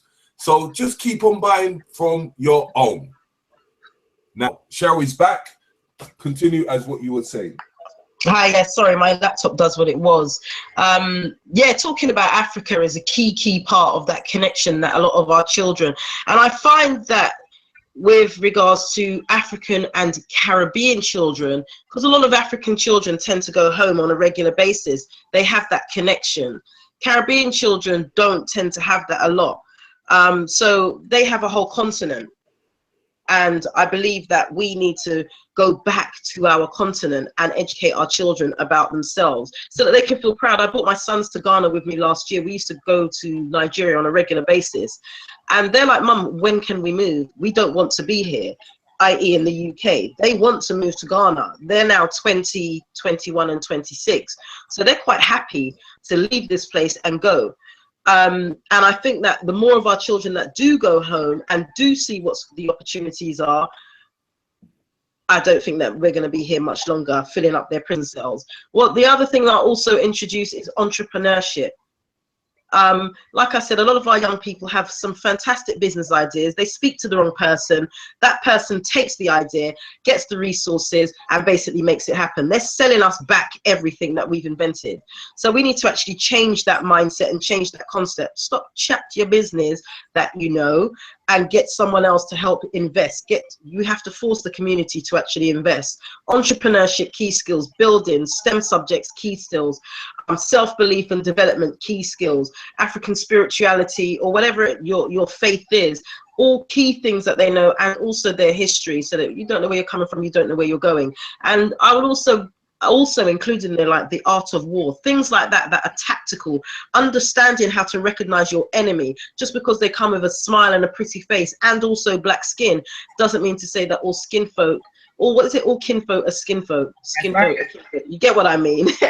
So things like that, they need to understand how to be around people. Just because someone gives you a nice smile doesn't mean to say that they like you. There are a few blue-eyed souls out there. I can't even try and pretend that there's not some Europeans who do try, who have tried, who are willing to push and try, you know, but it's a case of recognizing them, but you can't trust them no matter what.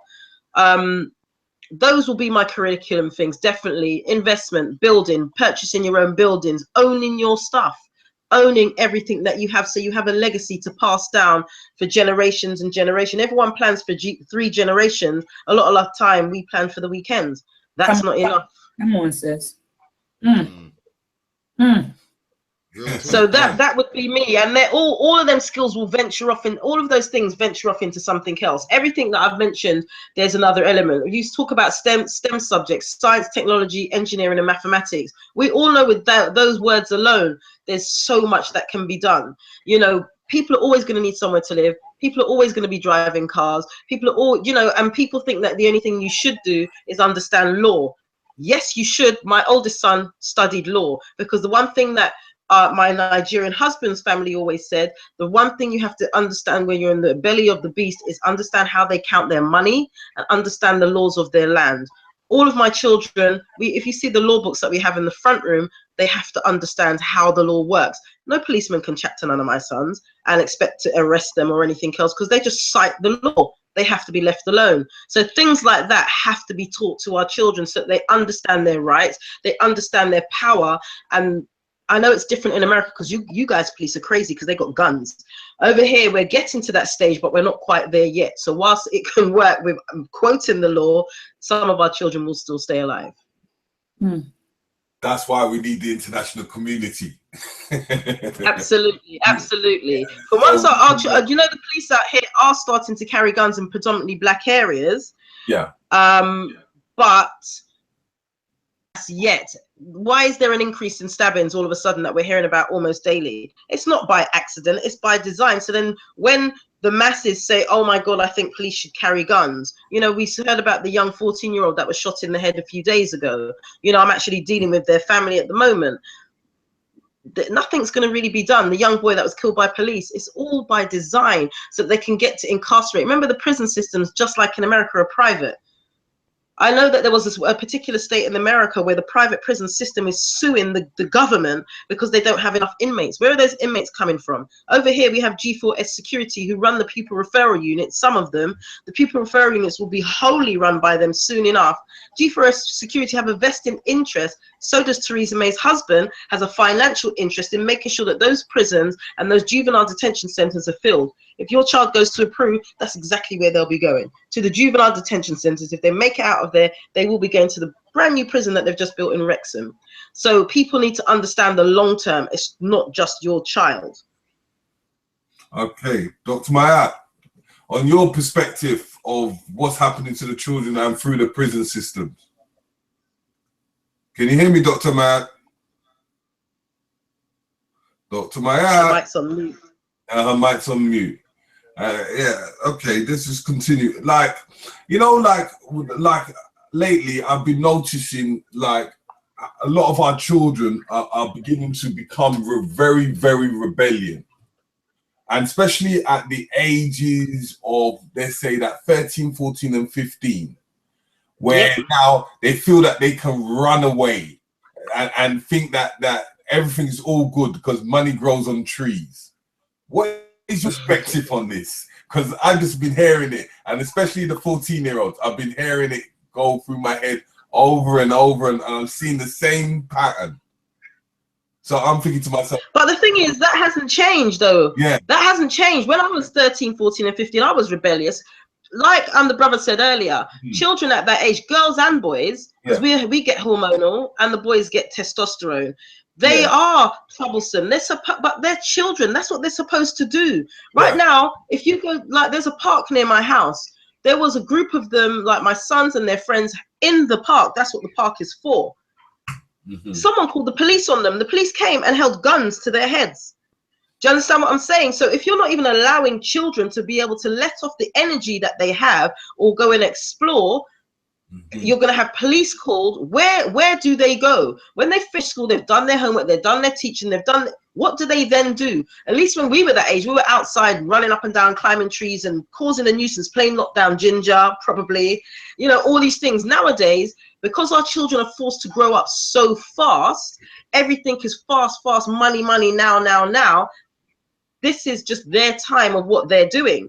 It's not really that much different. It's just that it's quicker now than what it was before. So we have, as parents, need to also make sure we're up and au fait with modern technology. We know what sites that they're on. I used to tap into my son's Facebooks all the time. You know, all these sorts of things. We need to make sure that we know what's going on with what they're doing, who they're hanging around with.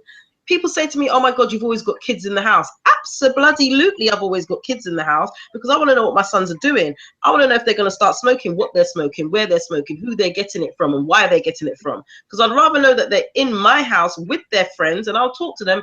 I don't know about that one. I don't think that's a good one for you to hang around with. And they listen eventually. But then at least they're not hanging out in a trap house. At least I know that someone ain't going to come and put a bullet in their head because they're in the wrong place at the wrong time. You know, we get too precious as parents about, I don't want all these kids in my house. I don't care. At the best of times, I don't know if you could hear them from down here because I've come back downstairs because they've gone out. But I'll have about 8, 9 young people in my house. Why not? They're hanging around with my children. I want to know who they are, what they look like, what they're thinking about, how they actually work, what their parents teach them. I want to know everything. And then what we also do is re-educate them when they get here too. Don't mess about with us. Okay. Richie, can you hear me? Can you hear me? Yeah, I can hear you clearly.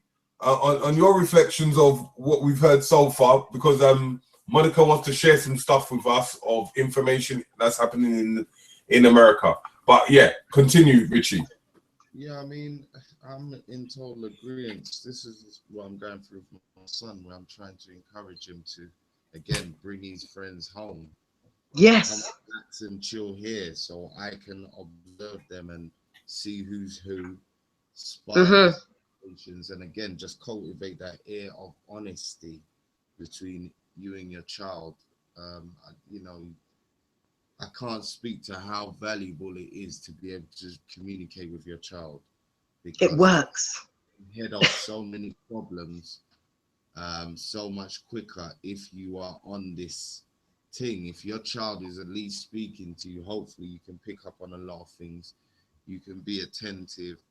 Yeah, you know, same thing with the schooling system. A lot of us obviously have our children in the schooling systems based on our work, our fear of what we're going to teach our children, as we've talked about, stops us from taking them out of the system. But again, if you are in that situation, it is so key then to have a good relationship with your child, to speak to your child, to inquire of the school what their curriculum is, what targets they actually hit. You know, you really must and as I said, your child. Well, yeah, just on that, that's what I'd say. Monique, you ready to show and tell? And again, before Monique comes on, I just want to say to everyone who's been watching, thank you again. Yes, Black Eyes TV in the house, bringing you this information on the destruction of our children in schools, and really we just reaching up on what and how best to avoid that destruction, how best to head it off at the pass and do certain things. So, Monique, are you ready to go? Yes, can you hear me? Yeah, I can hear you. Let me just switch over to your screen. Yes, can you? Okay. Uh-oh.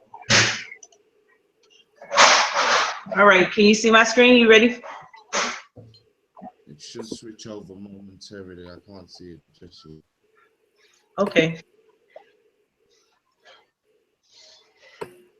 Today, we've had all sorts of technical problems. If you can see, all sorts of people are dropping, duplicate tags made, all sorts. There we go. Okay. All right, so what we're looking at is the flyer for the National Association of Black Accountants, the Columbia Professional Chapter here in Columbia, South Carolina. And on to, Saturday, September the 16th from 9 a.m. to 2 p.m. at Allen University at the Maddie Scott Conference Center, we're going to be hosting the fall day with NABR. And so we're going to be preparing college students who are interested in accounting and finance, or maybe already majored in accounting and finance, to prepare for the regional conference, which is September the 21st through the 23rd in Atlanta, Georgia. And so we're going to be going through things like interview skills, business ethics, networking skills, resume writing, and we'll also be doing a little mock interviewing, cover letters and resumes as well. And so just like you're speaking right now in reference to education, the the National Association of Black Accountants was formed by 9 certified public accountants who could not get into the American Institute of Certified Public Accountants. And so they started fitting to form the National Black Accounting Association to give our kids a seat at the table. And so what they do is each chapter, they prepare the students to go to the conference and connect and network with CEOs and recruiters who are coming out to hire the students. And so what we're doing is, one of the things happens when the students register for the conference, the regional conference, they have the opportunity to upload their resumes. And when they upload their resumes, those resumes get put in a book, which gets handed out to the CEOs and hiring recruiters. Prior to them arriving at the conference, they choose the students in which they want to interview. So once the students arrive to the conference, once they go through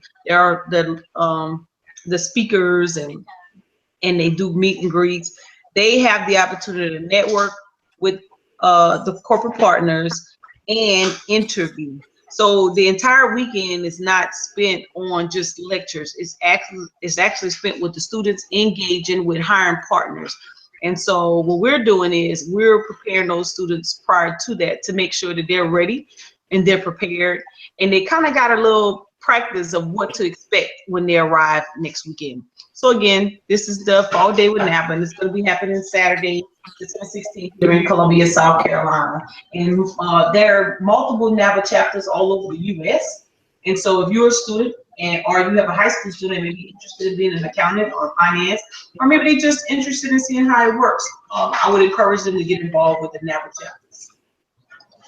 Okay. Okay, I don't know why we can see the screen switch over, but on YouTube it hasn't switched over. It's not screen sharing yet, so might need to get to share that a bit later. But I know everybody can rewind it and get the information again. I don't know why it hasn't screen shared. We can all see it in the Google Hangouts, but for some reason we can't see it on the YouTube. All sorts of lag today, people. What can I say? But it's been a nice constructive build so far. Cheryl, there's if you want to share, there's a button on the side of the screen of your Google Hangout screen. You'll see a few options, and one of them should be to screen share. And that is how you share your screen and be able to show whatever information. Yeah, so far I hope everyone's Dr. Ma'at is signaling that she's back in the house. Can you hear me, my dear? Yes, I can hear you, brother. Can you hear me? Yeah, we can hear you clearly.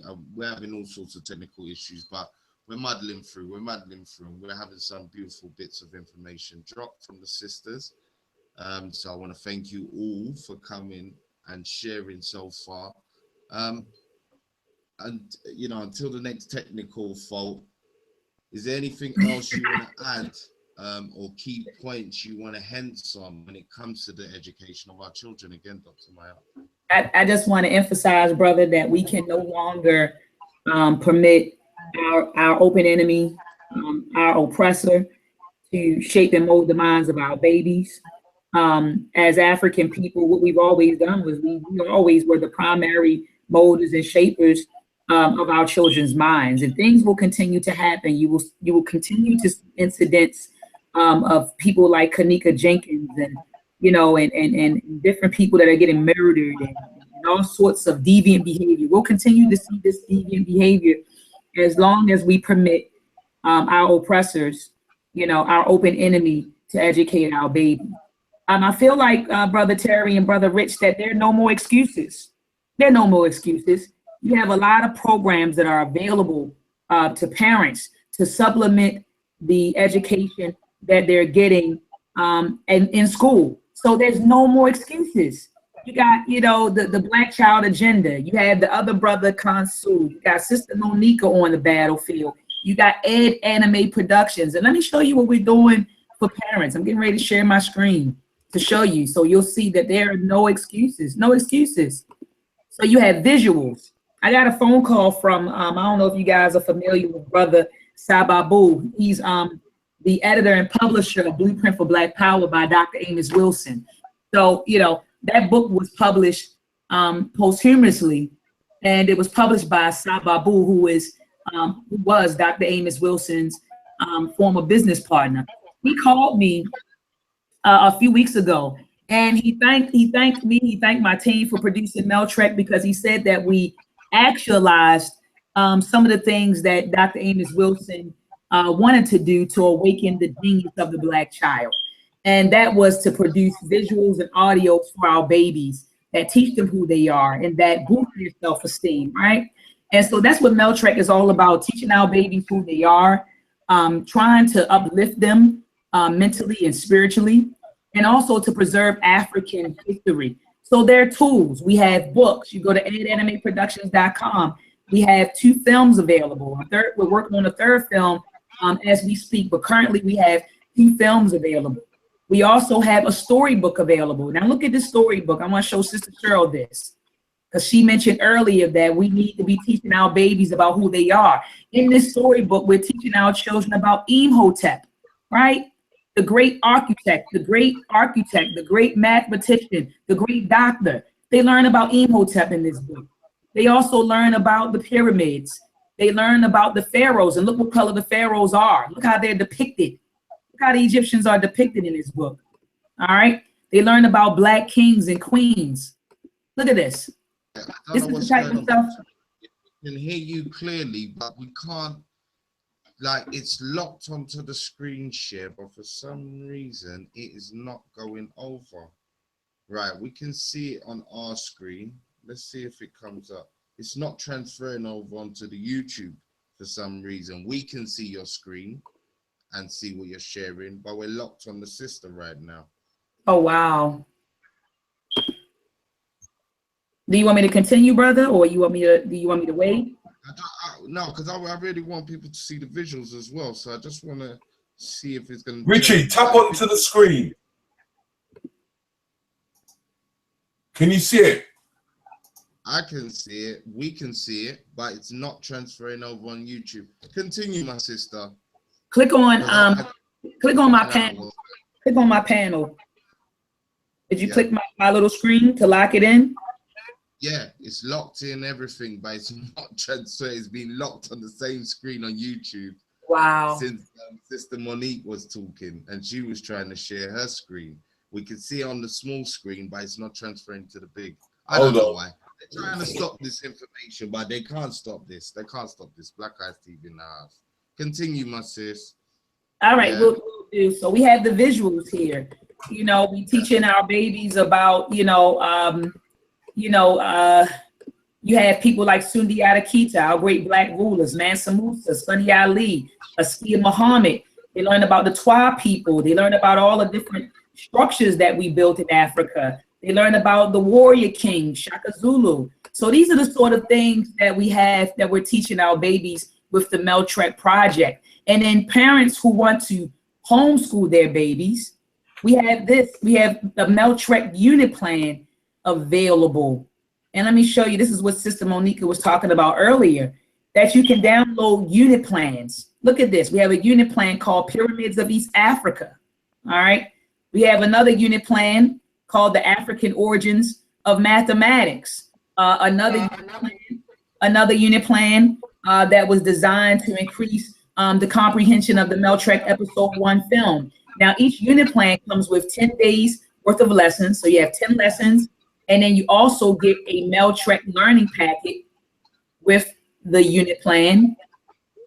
I'm trying to show you guys this. So you get a Meltrek learning packet with vocabulary words and, you know, maps and all sorts of fun activities for the babies. And then you have an assessment. So where's the assessment? I'm looking right now. Share it with me. Okay, so I'm getting to it. I want to show you what an assessment looks like. I don't see. Oh, it's in here. I don't see the pre and post assessments in here. Oh, it says documents. Let me get that. Okay, here we go. So then you have an assessment. So if you want to gauge how much your child retained and understood, we give you a pre and post assessment. How many countries are there in Africa? You know, identify the name of the ocean that borders the United States and Africa. What is the name of the world's seventh? I mean, so you have tools to even assess or gauge, you know, how much your child learned. So we have the unit plans, we have the student learning packets, and then we also have pre and post assessments available online for the babies. So then, and you have audio, you have visuals, you have, you know, coloring and activity books. And so, you know, there are no more excuses. Either we're going to educate our babies or we aren't. There's no more excuses. And so, you know, I'm going to go ahead and pass the mic, but please visit Ed Anime Productions if you want to take advantage of some of these tools. Visit edanimeproductions.com, get the books, you know, get the information, get the unit plans, get the assessments. That's very informative. I want to say, look, I'm just looking in the chat room. I see Sarnetta has blessed us in the chat room. So big up to Sarnetta. Big up to Black News 102. Shout out to you, brother. Yeah. These are my friends. Hi, guys. Can you see me? They're all back making noise. That's so the kids are all in, yeah? Say hi, Jamal. So yeah. Do you know what, sis? That what you just showed was amazing. I need to know how we can tap into that over here, literally, because that is so detailed and it's got so much information in it. We need that in the UK. We've only got one other BIS publication that was similar, but not to that level. The online thing looks perfect for some of the stuff that we're trying to do as well. So I'll definitely like to speak with you in regards to how we can tap into utilizing your resources. Absolutely, absolutely, sis. Whatever you need, I got you. Whatever you need, I got you, sis. Just let me know what you need. Definitely, because I have a youth club that I run myself, and we have over 100 children there. And we're doing stuff with them, but things like that they can do from home and log on to your, you know, to your sites and things like that. We've got a whole homeschool network over here, and parents are struggling to find enough information to give their children. So if you've got something like that there, why can't they just log on? It looks brilliant. Very, very impressed. Well done to you guys, man. Hats off. Thank you, sister. I appreciate your words, sister. I definitely appreciate your words, and it means so much, you know, coming from a sister that is, you know, that's out there and doing it. So, you know, I definitely appreciate your words, sis. And, you know, again, whatever you need, let me know. I can supply you with the unit plans. I can supply you with the tools. Just let me know. Because that's what we're all about. Because, as I said, is getting, first most, is getting all our people coming into one nutshell. It doesn't matter where you're coming from or who you are, as long as you come from the African diaspora, we all try to work as one people. And this is the problem that we have in the past, because we're trying to follow organizations or forms of religion. So we're not getting to the real point of what we need and what we need, how we need to use the tools to able for us to move forward. So in that's in the reasons why I do a lot of many events to bring people together and unite people together, and things like this Google Hangout to make us work by us contacting and bridging that gap and that link up with the USA.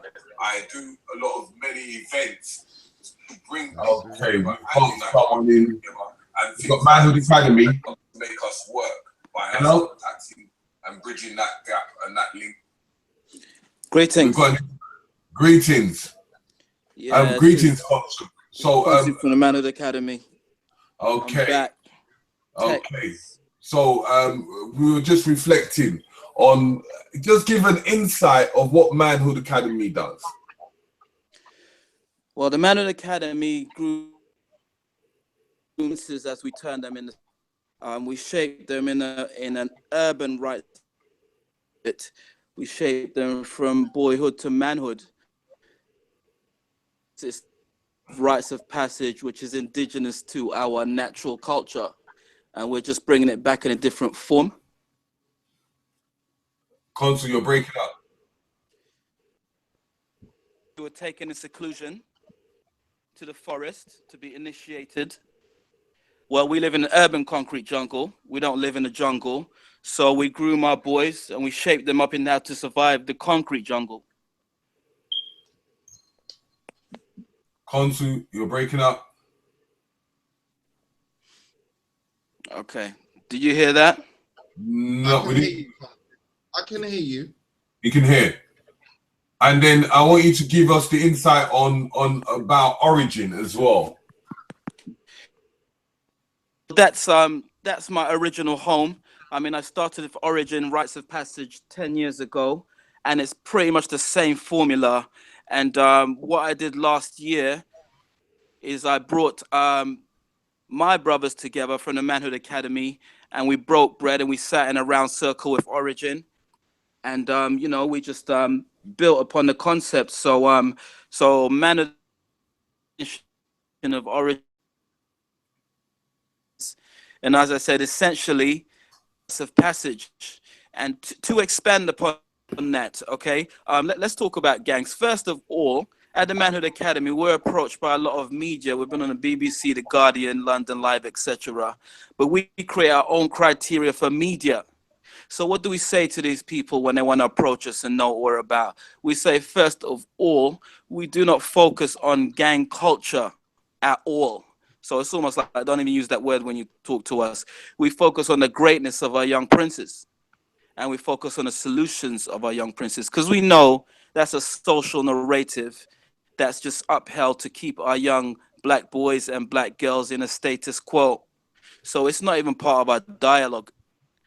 And, you know, further to that, in terms of gang culture, if we want to talk about that, what is gang culture?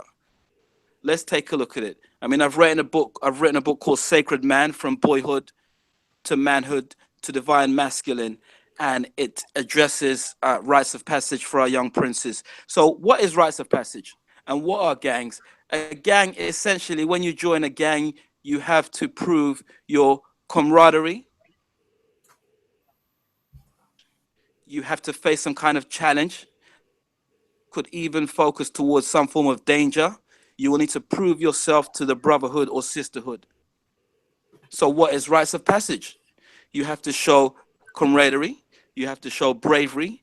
You have to prove yourself in some sense to your brotherhood or sisterhood.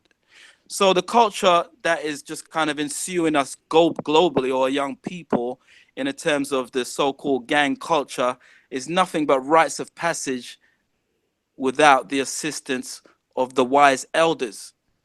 Almost like intuitively, our young people are creating our own rites of passage. Absolutely. So that's where we come in and we shape them up and we groom them up. And on the first day, 101, rites of passage, they all come in the same with their hoods on, their mobile phones, texting their girls, etc. And then eventually they might peep up and they'll be like, hold on, these men are...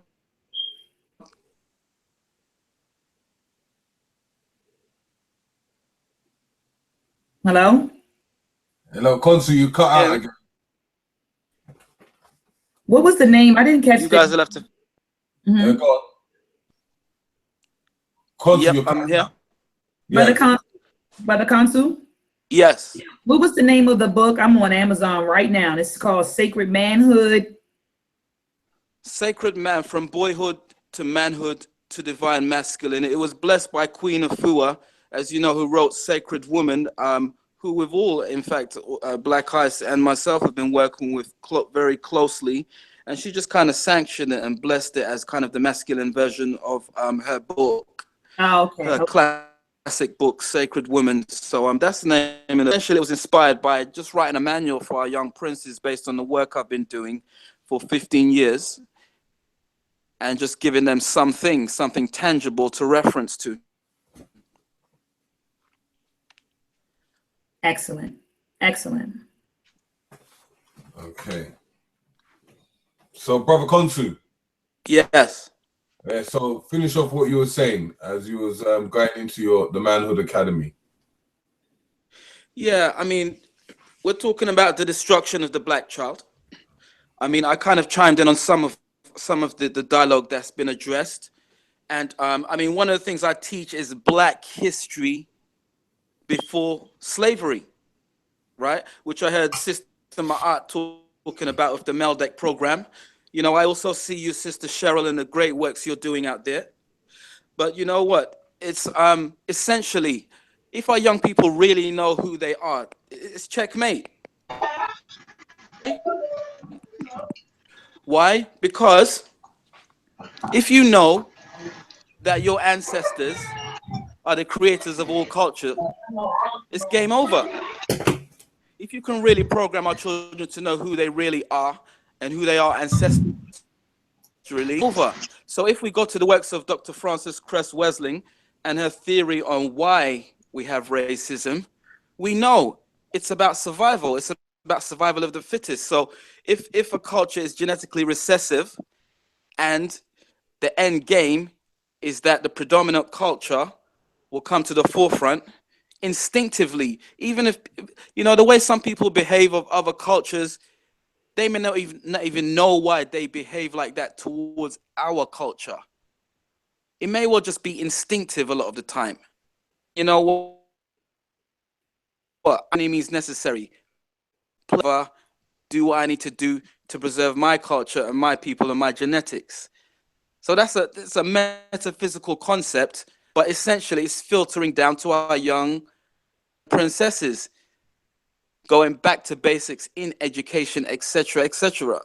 You know what we was taught. I heard some dialogue about how they did things in Rome. You would take a child and submerge them in the culture of Rome. Well, we're living in New Rome. This is nothing but New Rome. The feminization of the black male and the hypermasculinity of some of our young princesses is all part of Roman culture.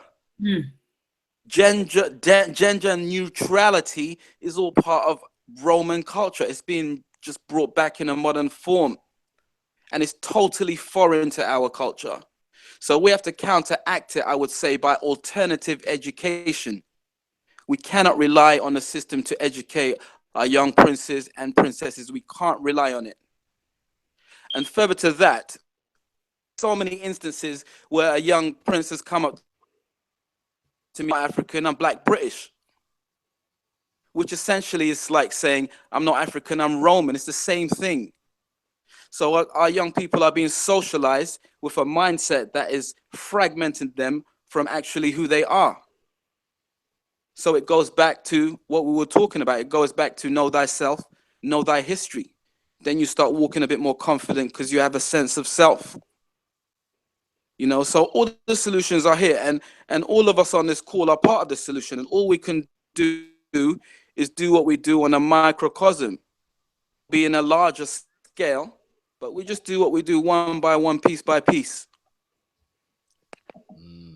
Because Sister Cheryl has to quickly go, I just wanted to say her little piece, and then she can go, and then we can continue. Make sure you give your details, sister. Sister Cheryl. Yeah. Yeah. State your little piece, and then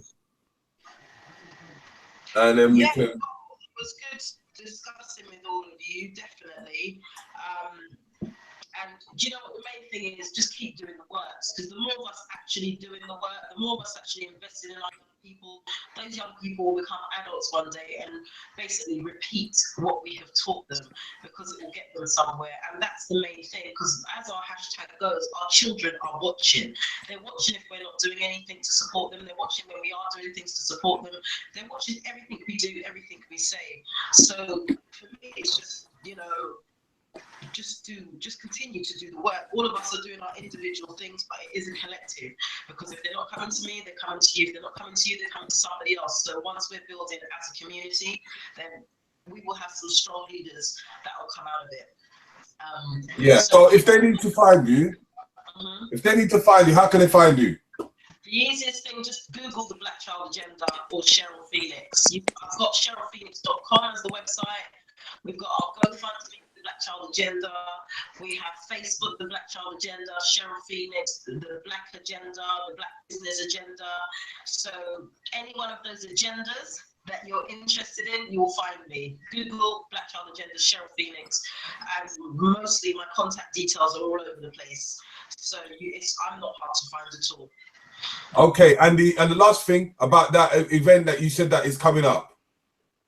On the 7th of, well, I'm booked up for most of September and October, actually. So the first one in October is the Black Child Agenda Manchester program that we're doing up there, educating parents on how to navigate the miseducation system with the law, if there are any concerns. Then after that, we'll be back in London, South London on the 20th, or East London on the 21st, South London on the 17th, I believe, if I'm not mistaken.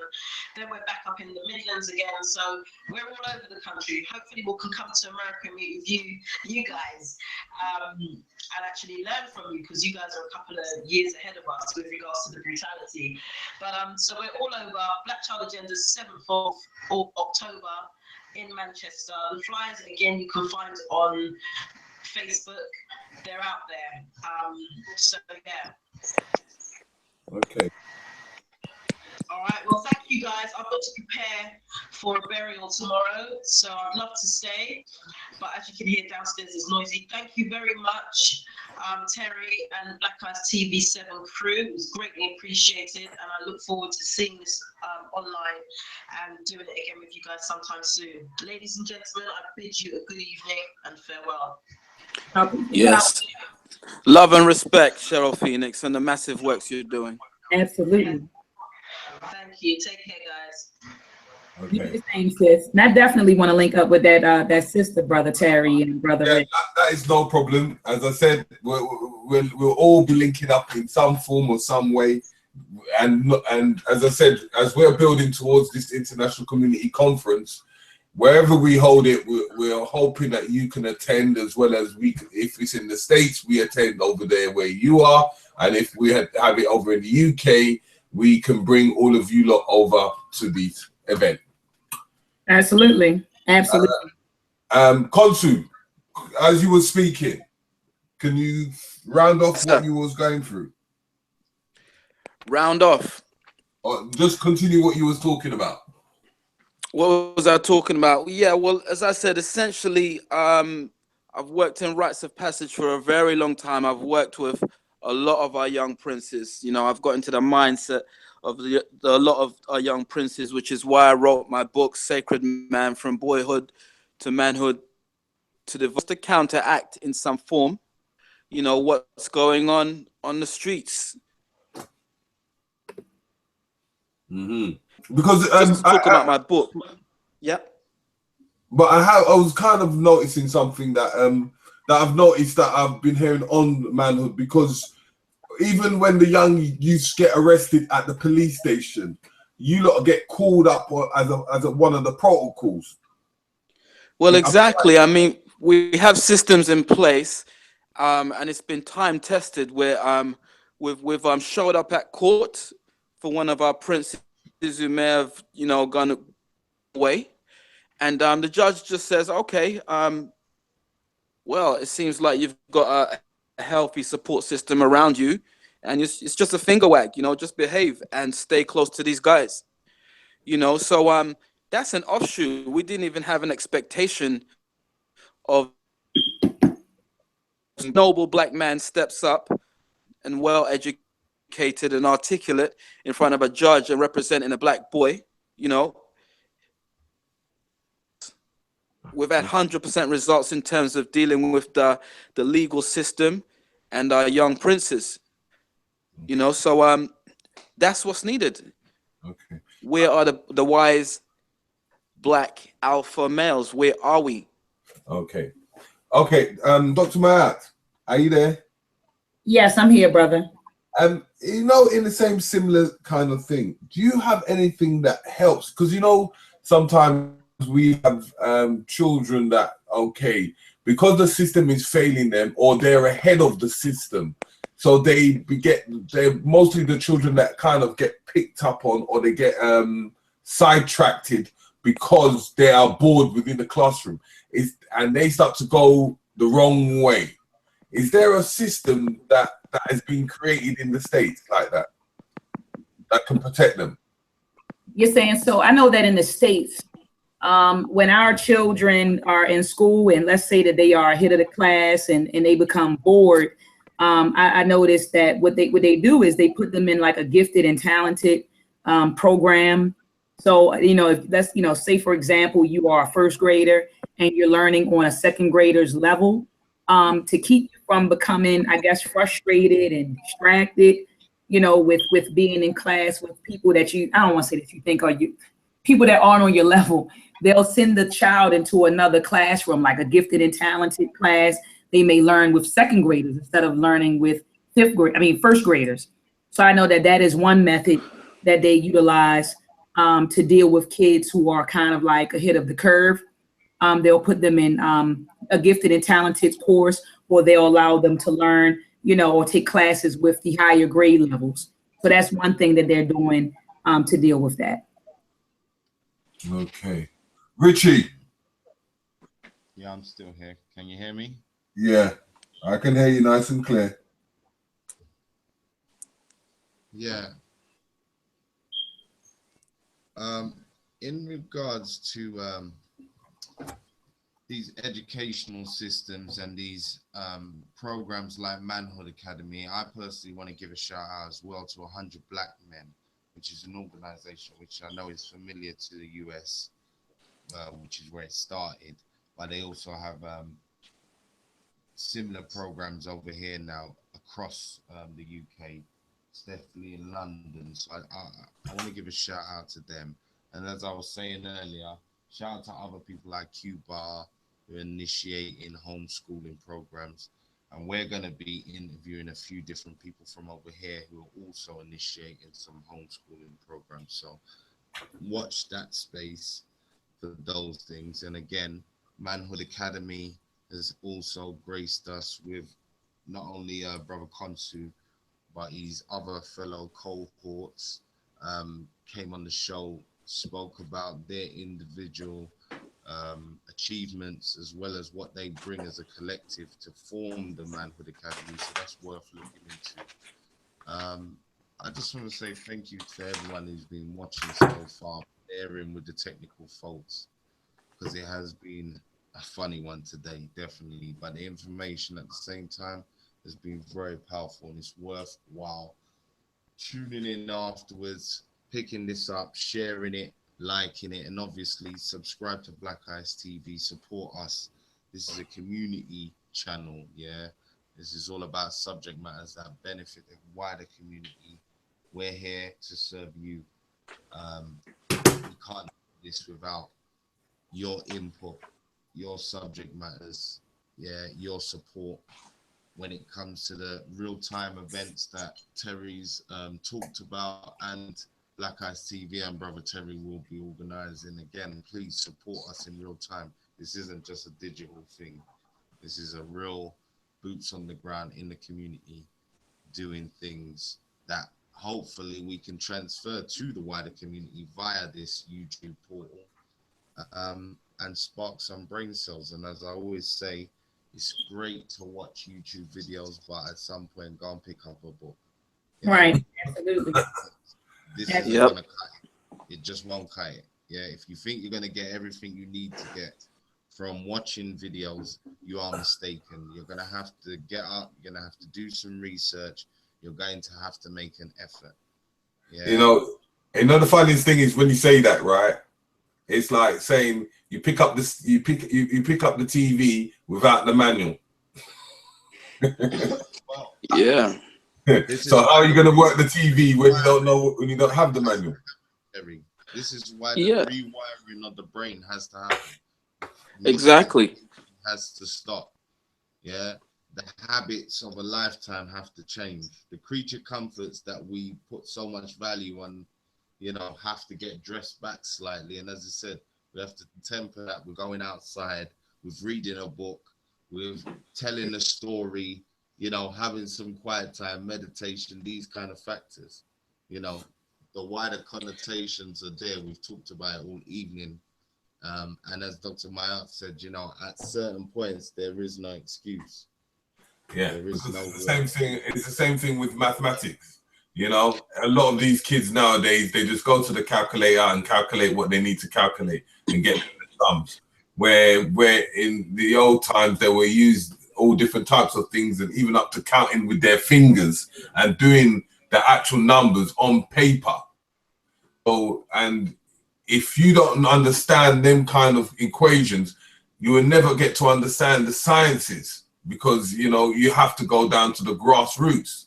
You have to go into the vegetation to learn how to get your which herbs is which herbs, and to mix them together. You have to do that practical grassroots. So as I said, like, I understand where everything is coming from, and we need to go back into that past to go back into the future.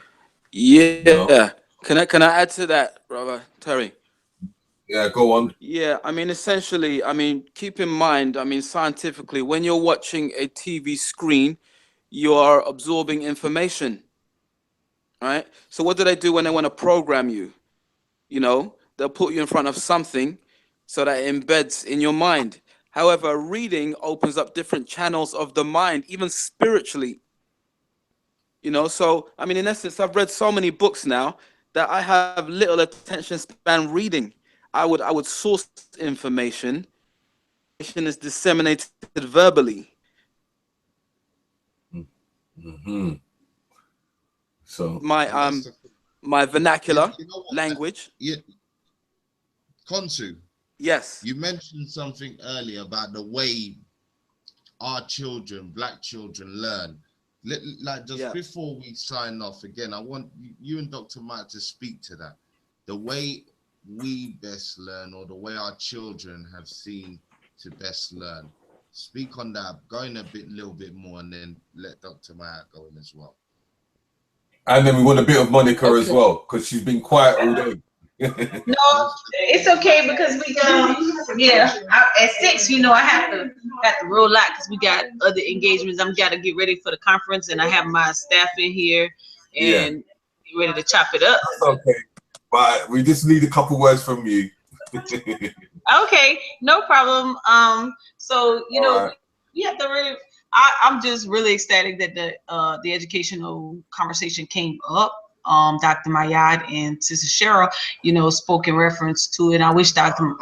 Devanya Gobam, I'm gonna work on her hangout and getting in, because this is a conversation definitely that need to be exposed in the manner that it was actually communicated, because too many young parents are growing up, and if they didn't get the information, then they don't know what to pass on to their kids, or how to reel those educational systems back into their agenda in this life. I mean, this thing we call life. And so systematically, I think that not only this show, but this is a conversation that need to be had in the future. Terry, I spoke to Dr. Ma'at in reference to the conference that we were talking about after the sisterhood conversation we had, and so I'll be getting with her offline in reference to that. So, oh yeah, and also the Manhood Academy. You know what? I think duplication, when you got sisters out there, or even brothers who have a great program, it's working, they have the statistics, they're making progress, it's important to benchmark or duplicate in those areas as opposed to recreating. And so based off the sister, what she put out, and I know Dr. Ma'at personally, It's important that we either bring them into our AOs who are wanting to do more for the education of our kids and duplicate those systems and have them come out and roll that out in our areas, as opposed to trying to recreate, because we can get much farther by building on or adding to, as opposed to trying to recreate from the scratch. And so they have the background and they've done the research, so why not? I love my sisters. I love my brothers. Peace and love, everybody. Until next time. All right. Peace and love. So, Dr. Ma'at, Yeah. yeah, as Richie was saying to you, can you hear me, Dr. Ma'at? Yes, I hear you loud and clear, brother. Yeah, did you hear what Richie said? Briefly, recap for me. Richie, can you recap? The best ways in which to teach our children. The best was talking about visualization, how our kids better observe and absorb the facts that we're trying to teach them. Speak on that point. Absolutely. So what we're talking about right now is pedagogy, right? A teaching method. So you're saying, what is the best pedagogy to reach our children?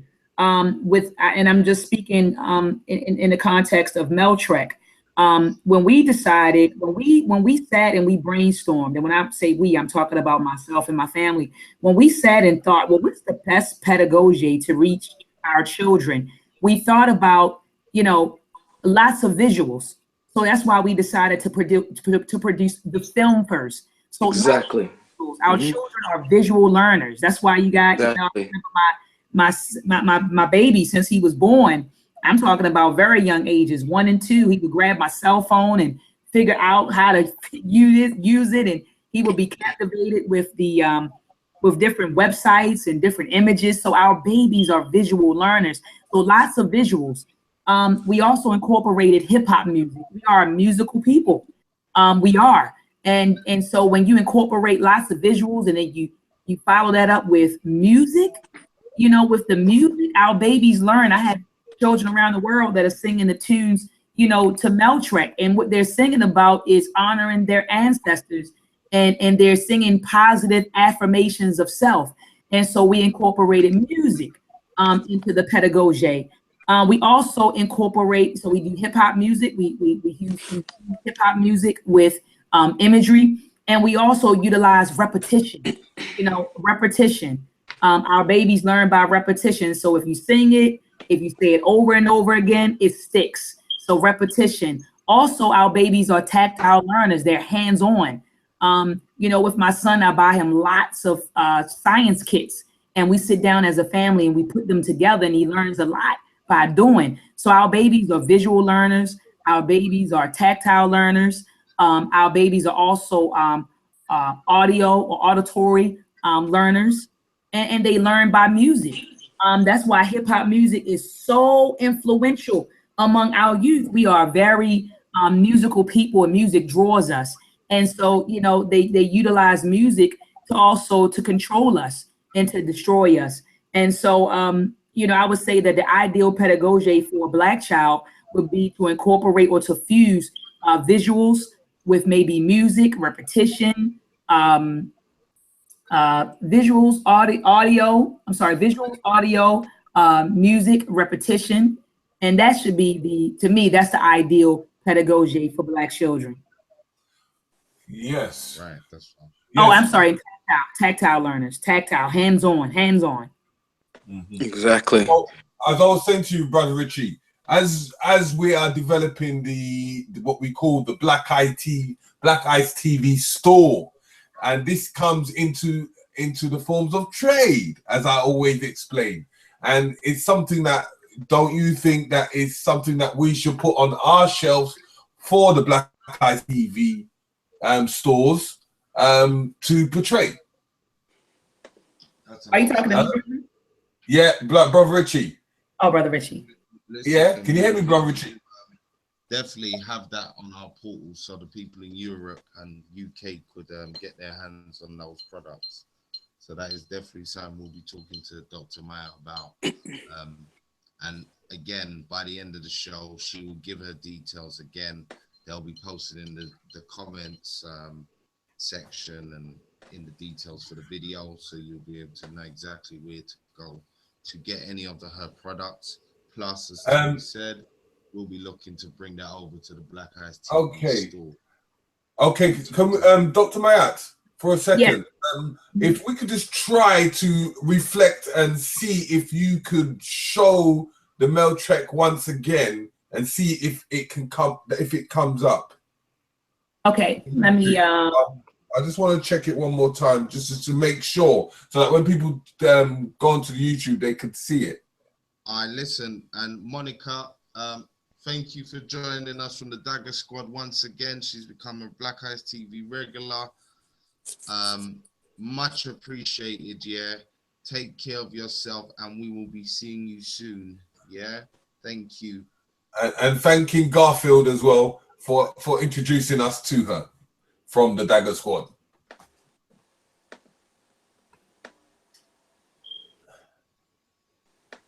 I think we're still having the same issue.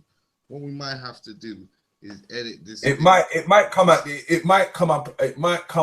the end, because I am seeing certain things. I'm seeing it on our screen, but it's not translating over to the YouTube. Okay, hold on. I'm getting ready to log into YouTube to see what's going on. See what you guys are. Okay. Because it might come up, because I've clicked on it. Oh yeah, I see exactly what's going on. Sister Monica's picture is on there, but she's gone. I think she's gone now, right? Well, before this, it was Sister Cheryl's picture it was stuck on for a good piece of time. When you was doing your first time going around and trying to screen share, it was her picture that we were stuck on. I don't know what's going on tonight. And again, you know, it don't surprise me. They don't want this information out. Yeah, they can't see this. Like you said, you can see it at the bottom of the screen, but it's not magnified at all. But like you said, nobody wants this info. I mean, come on now. You're talking about, you know, when you talk about educating our youth, you are essentially ushering in a new mentality. That's what you're talking about, ushering in a totally different mentality when we talk about becoming the primary molders and shapers of the minds of our babies. And see, I'm getting ready to publish a paper probably within the next couple of months, and it's going to be called Reconstructing the African Value System. So see, you have a lot of parents out here that see meltrek, or they see these different initiatives, they know of these different initiatives of these different initiatives that are out there. How you doing, people? These initiatives that are out there for our children. But the thing is, do we really value our babies? You know, do we value our children? And I would answer no. And I remember when I posed this question on Facebook, there were a lot of parents who got upset with me. Dr. Ma'at, are you saying that I don't love my child? And I said, well, let me ask you this. How can a people that's full of self-hate transmit love? And then, now this is just my observation. I look at how we feed our children. I look at how we rear our children. I look at how we send our children into knowingly we send our children into a miseducational process. So how can you send your child into a miseducational process every day? So you know your child is being miseducated every day. You know that. And then how can you sit and feed your child a certain diet? You know meat isn't good. You know about processed foods. You know about this, but you'll still feed it to your child. You'll still miseducate your child. You'll still subject your child to music that's degenerate. You'll still subject your child to behavior that's degenerate. But yet you turn around and say you love your child. I would argue you down that you don't know how to love your child. Not that you don't want to love your child, but that you don't know how to love your child. And because you don't know how to love your child, you have not valued your child. So that's why you have parents who will rather buy their child $200 Jordans than buy them a book, because of their value system. So we got to address the value system first. And so that's why I plan on publishing this paper called Reconstructing the African Value System, because we have adopted a value system that is not conducive to our advancement as a people. Yes. I would add to that, our value system is given to us. Absolutely. And we buy it wholesale. Absolutely. Absolutely.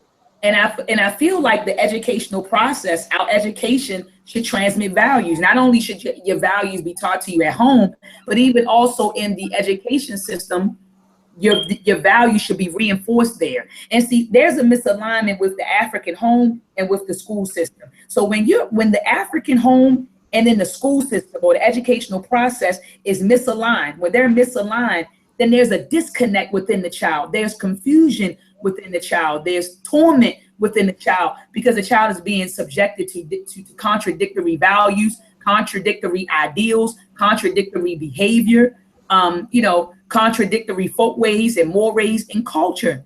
And so we need to realign our homes with the educational process of our babies. And the only way we can do that is by erecting our own educational institutions and teaching our own babies. That's the only way to deal with that. That's the only way to fix that. That's it. Yeah. Because until we do that, we're also, I know you guys heard of the whole dual consciousness and double consciousness. So as long as we continue to send our children into their educational systems, then we want to perpetuate that double consciousness, that dual consciousness that W.E.B. Du Bois spoke about in his book Souls for Black Folks, or the dual consciousness that Frantz Fanon spoke about in Black Skin, White Mask, or that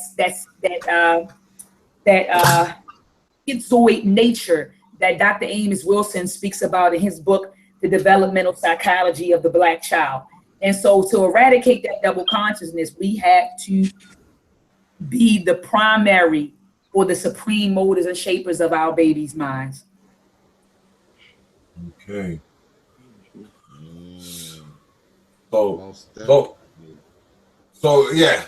So this is we're gonna have to do a separate show on meltreks on its own, so that we can show people much more in an in-depth version of what's going on. So we're gonna have to make a separate show for that. But we're going to as we're going through, and as we can see, most of all the stuff that you have, the hats, the caps, and how many versions of the DVD you got?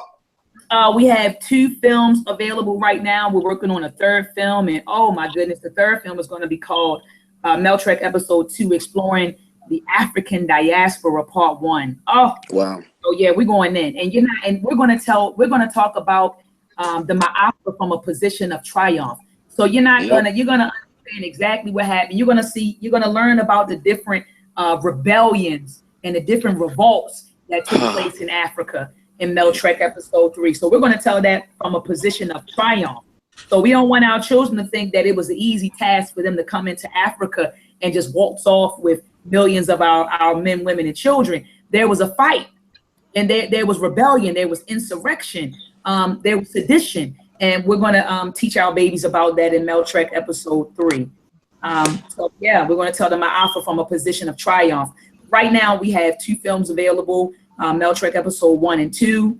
I definitely want to salute the brothers and sisters in the UK who have supported. We get a lot of orders from the UK. We get a lot of orders from Canada, and of course, a lot of orders from within the US. But we have films available. We have hats available. We have coloring books. We have storybooks. We have unit plans. We have learning packets. We have student assessments. So the material is here. And this is what I do every day, brothers. Like, this is what I do every day. Develop tools to edify our babies every day. Because as more, I'm going to be coming back to the States, so there will be the opportunity that I will able to come and meet you and pick up some of this stuff, because it's well needed over in the UK to get a bit more understanding. Consul, what do you think about these DVDs and what you can see? What I think is, sister, I want some of your products so that we can impart it on our programs. It just sounds phenomenal, and it's so essential. As you were saying, I mean, from my research findings, as you were saying, there is so much rebellion, insurrection, and revolution that occurred in that time of the Ma'afa. That is undocumented, obviously, because the conqueror chronicles the history. Absolutely. And I have time proof of that, because I lived in the Caribbean for 10 years.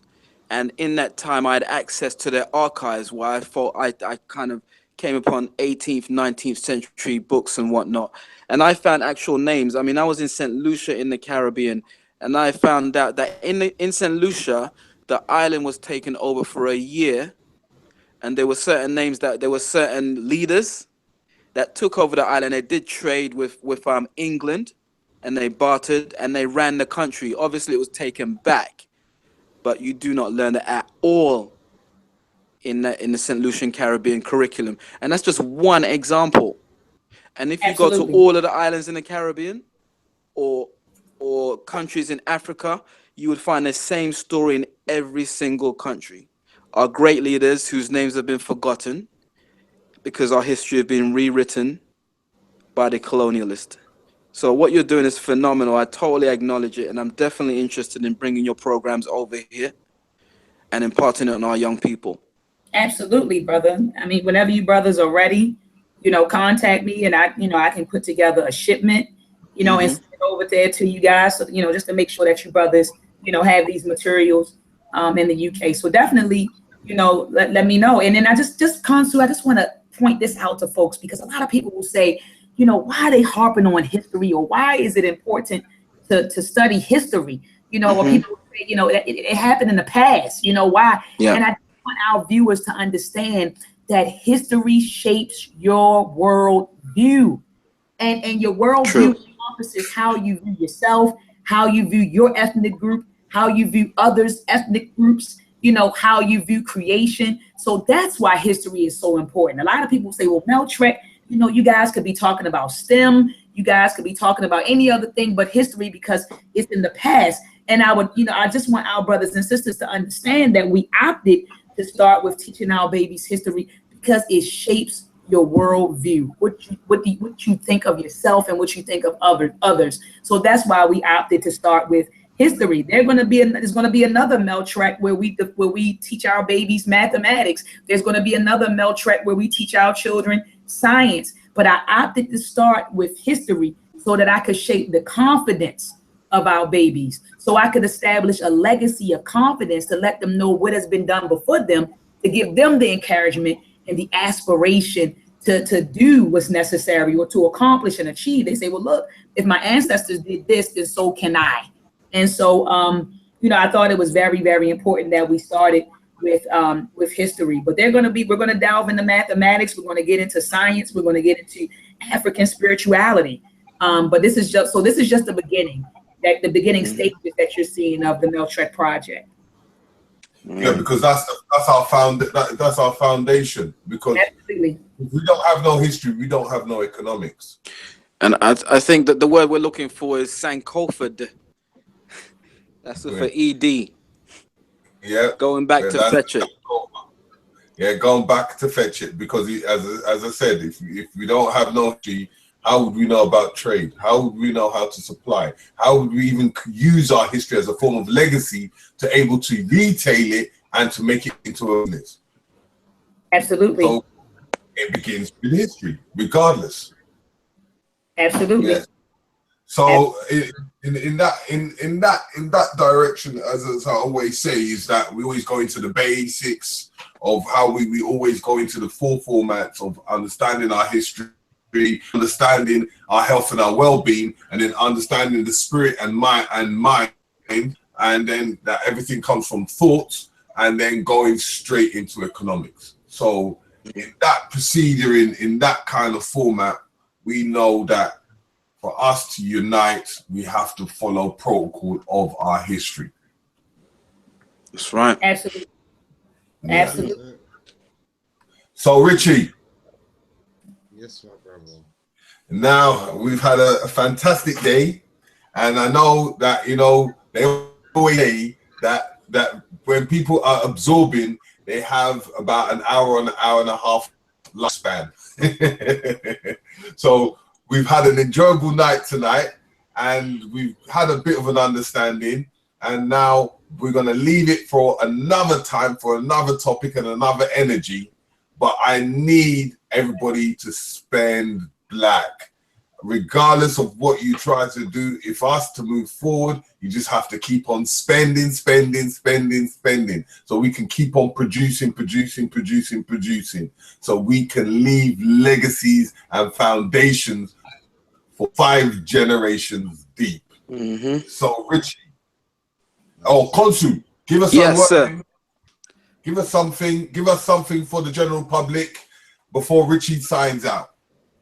Okay, well, I'll speak on the Manhood Academy. We're starting our new cycle. We have a curriculum which is off-grid. It has nothing compared to the educational system in schools. We have 4 elements in our curriculum: earth, air, fire, and water, and we address them accordingly. For example, fire addresses emotional intelligence. How do you handle conflict and anger? Passion. What is your passion? What is the thing that is going to drive you into the future? Who do you want to become? So that's just one element of our curriculum. We are shifting into the air element on September 23rd. That is addressing, essentially, is the art of flow. So air. So we're talking about verbal swag. How do you negotiate business, entrepreneurship? How at 13 years old, how can you start up a business based on your skill set at 13? So we're going to stimulate those faculties within our young people, and we're continuing that program on September onwards. And then we'll go back again. We just cycle the curriculum, earth, air, fire, water. Then we start again on a higher level, and we upgrade and we upgrade and we upgrade. So our curriculum is based on nature, it's based on the elements, and it's based on a holistic process, which is what our people essentially resonate from, as opposed to logic, left brain, right, read, and listen. So as the sister was saying, beloved sister, you know, our curriculum comes from a holistic process of, you know, the learning styles of being of visual learners, of tactile learners moving around, kinesthetic learners moving your body around, as well as the stimuli that our young people are tuned into, which is the visual and the screen-based movies, music, etc., etc. So we're educating our young people in this alternative education holistically, and really from the learning style of our culture. So so that's what's kicking off. And so just a quick note, because you know a lot of our viewers are saying, okay, this is Manhood Academy, but when what we always say, we like to inject the femininity of the other flip side. Is there anything that is coming into the forefront, a replica of Man Academy, as in Sisterhood Academy? Well, it's interesting that you said that, because Sister Ma'at, when you mentioned the souls of Black folk, W.E. Du Bois, the moment you said it is the moment I thought it. So that just shows how we're resonating. And Brother Terry, when you mentioned about the other academies, I thought it straight away. So yes, we had a conference call today. We are going to be kickstarting the Woman Academy for girls, which is Ma'at, which is the balancer. Okay, so we've got a phenomenal group of sisters formulated from cultural education to corporate education and all in between. But essentially also the Manhood Academy's 4 modules. We have the Womanhood Academy for girls. We have the Manhood Academy for boys. We have the Lifehood Academy for schools, which is a mainstream multicultural program. And we have the Parent Academy for families. So it's a square. And, you know, we've started with Manhood Academy. We're shifting on to the Womanhood Academy, and we're just building up and up and up. And, you know, we're talking about New York, a branch in New York. We're talking about a branch. We're having talks with Amsterdam. We're having talks with South Africa. So we're playing a big game. And, you know, we have a very powerful team. And, yeah, we're just going to deliver piece by piece and build this up, you know. The only way that this can be a great new beginning is by the African diaspora linking together as one, and as the African people linking together as one, and both of them coming together as one people. That's Right the and power. exact. Let me, Right and exact. Brother Rich. Go on, go on, Dr. Ma'at. Is this Brother Rich speaking or Brother Terry? Brother Terry. Brother Terry, no, I didn't mean to interject, but cut you off. But you're right. We need to. That's what the elders and the ancestors have been saying. We need to unite all of the children in the diaspora. So remember earlier today, I mentioned that in Baltimore on October the 7th, we will be launching Higher Minds Academy, which is an African-centered Saturday academy from 2 to 3 p.m. And what I would love to see happen is that maybe while we are working with the babies from 2 p.m. to 3 p.m. here in Baltimore, that maybe we Skype the session, and over in the UK, there's another Higher Minds Academy where those babies are being, you get what I'm saying? Where those babies are being, educated, and it's done simultaneously. Like we're all working on the same, the same theme, and we're doing it together via Skype or via Google Hangouts, via YouTube. Yeah, and this is where Black Eyes TV New Beginnings comes involved. Well, because we are the people that connect the dots. Yeah, Black Eyes TV are definitely the connector. And Sister Ma'at, I'd like to expand upon that. What we're tapping into is an EU fund at the moment, an exchange program. Now we see globally, I mean, as we see around London in the summer, we see Chinese students with their little backpacks and their matching T-shirts. I've seen Spanish students all on group, walking through London. So people are tapping in to these international exchange program. So when you mentioned Higher Minds Academy, and I mentioned Manhood or Womanhood Academy, it sounds like synergy to me, and it's quite tangible. So we should talk. Black Eyes the connector, and we'll see what we can build into the future. Absolutely, absolutely. That's it. So Richie, this is reflection time. Yeah, man. I mean, again, beautiful show. I hope the technicals didn't stop you from getting the gems, because there was truly a good few gems tonight. And again, people just understand the importance of your children and what you're putting into them in every which way, because I'm telling you, if we don't sort that out, there's no hope for future generations going forward. Yeah, we're forever going to stumble moving forward if we don't address this issue. But we're definitely going to have another show and another chat around these subjects, around our babies, around our young adults, yeah, and around our young people. Yeah, so thank you everybody for tuning in. Thank you to the panel. Thank you to Brother Konsu for stepping in. Lastminute.com. Big up every time. Love and respect. That's it. Thank you to Dr. Ma'at. Big up to Dagger Squad every time. Big up to Sarnetta for dropping in the chat room and gracing us. Yeah. We'll HMP TV. Content of everything. That's Titans TV. The whole African diaspora TV. Peace and power, family. Yeah. Peace, peace, peace. All right. Peace and love. Peace. All about the power moves.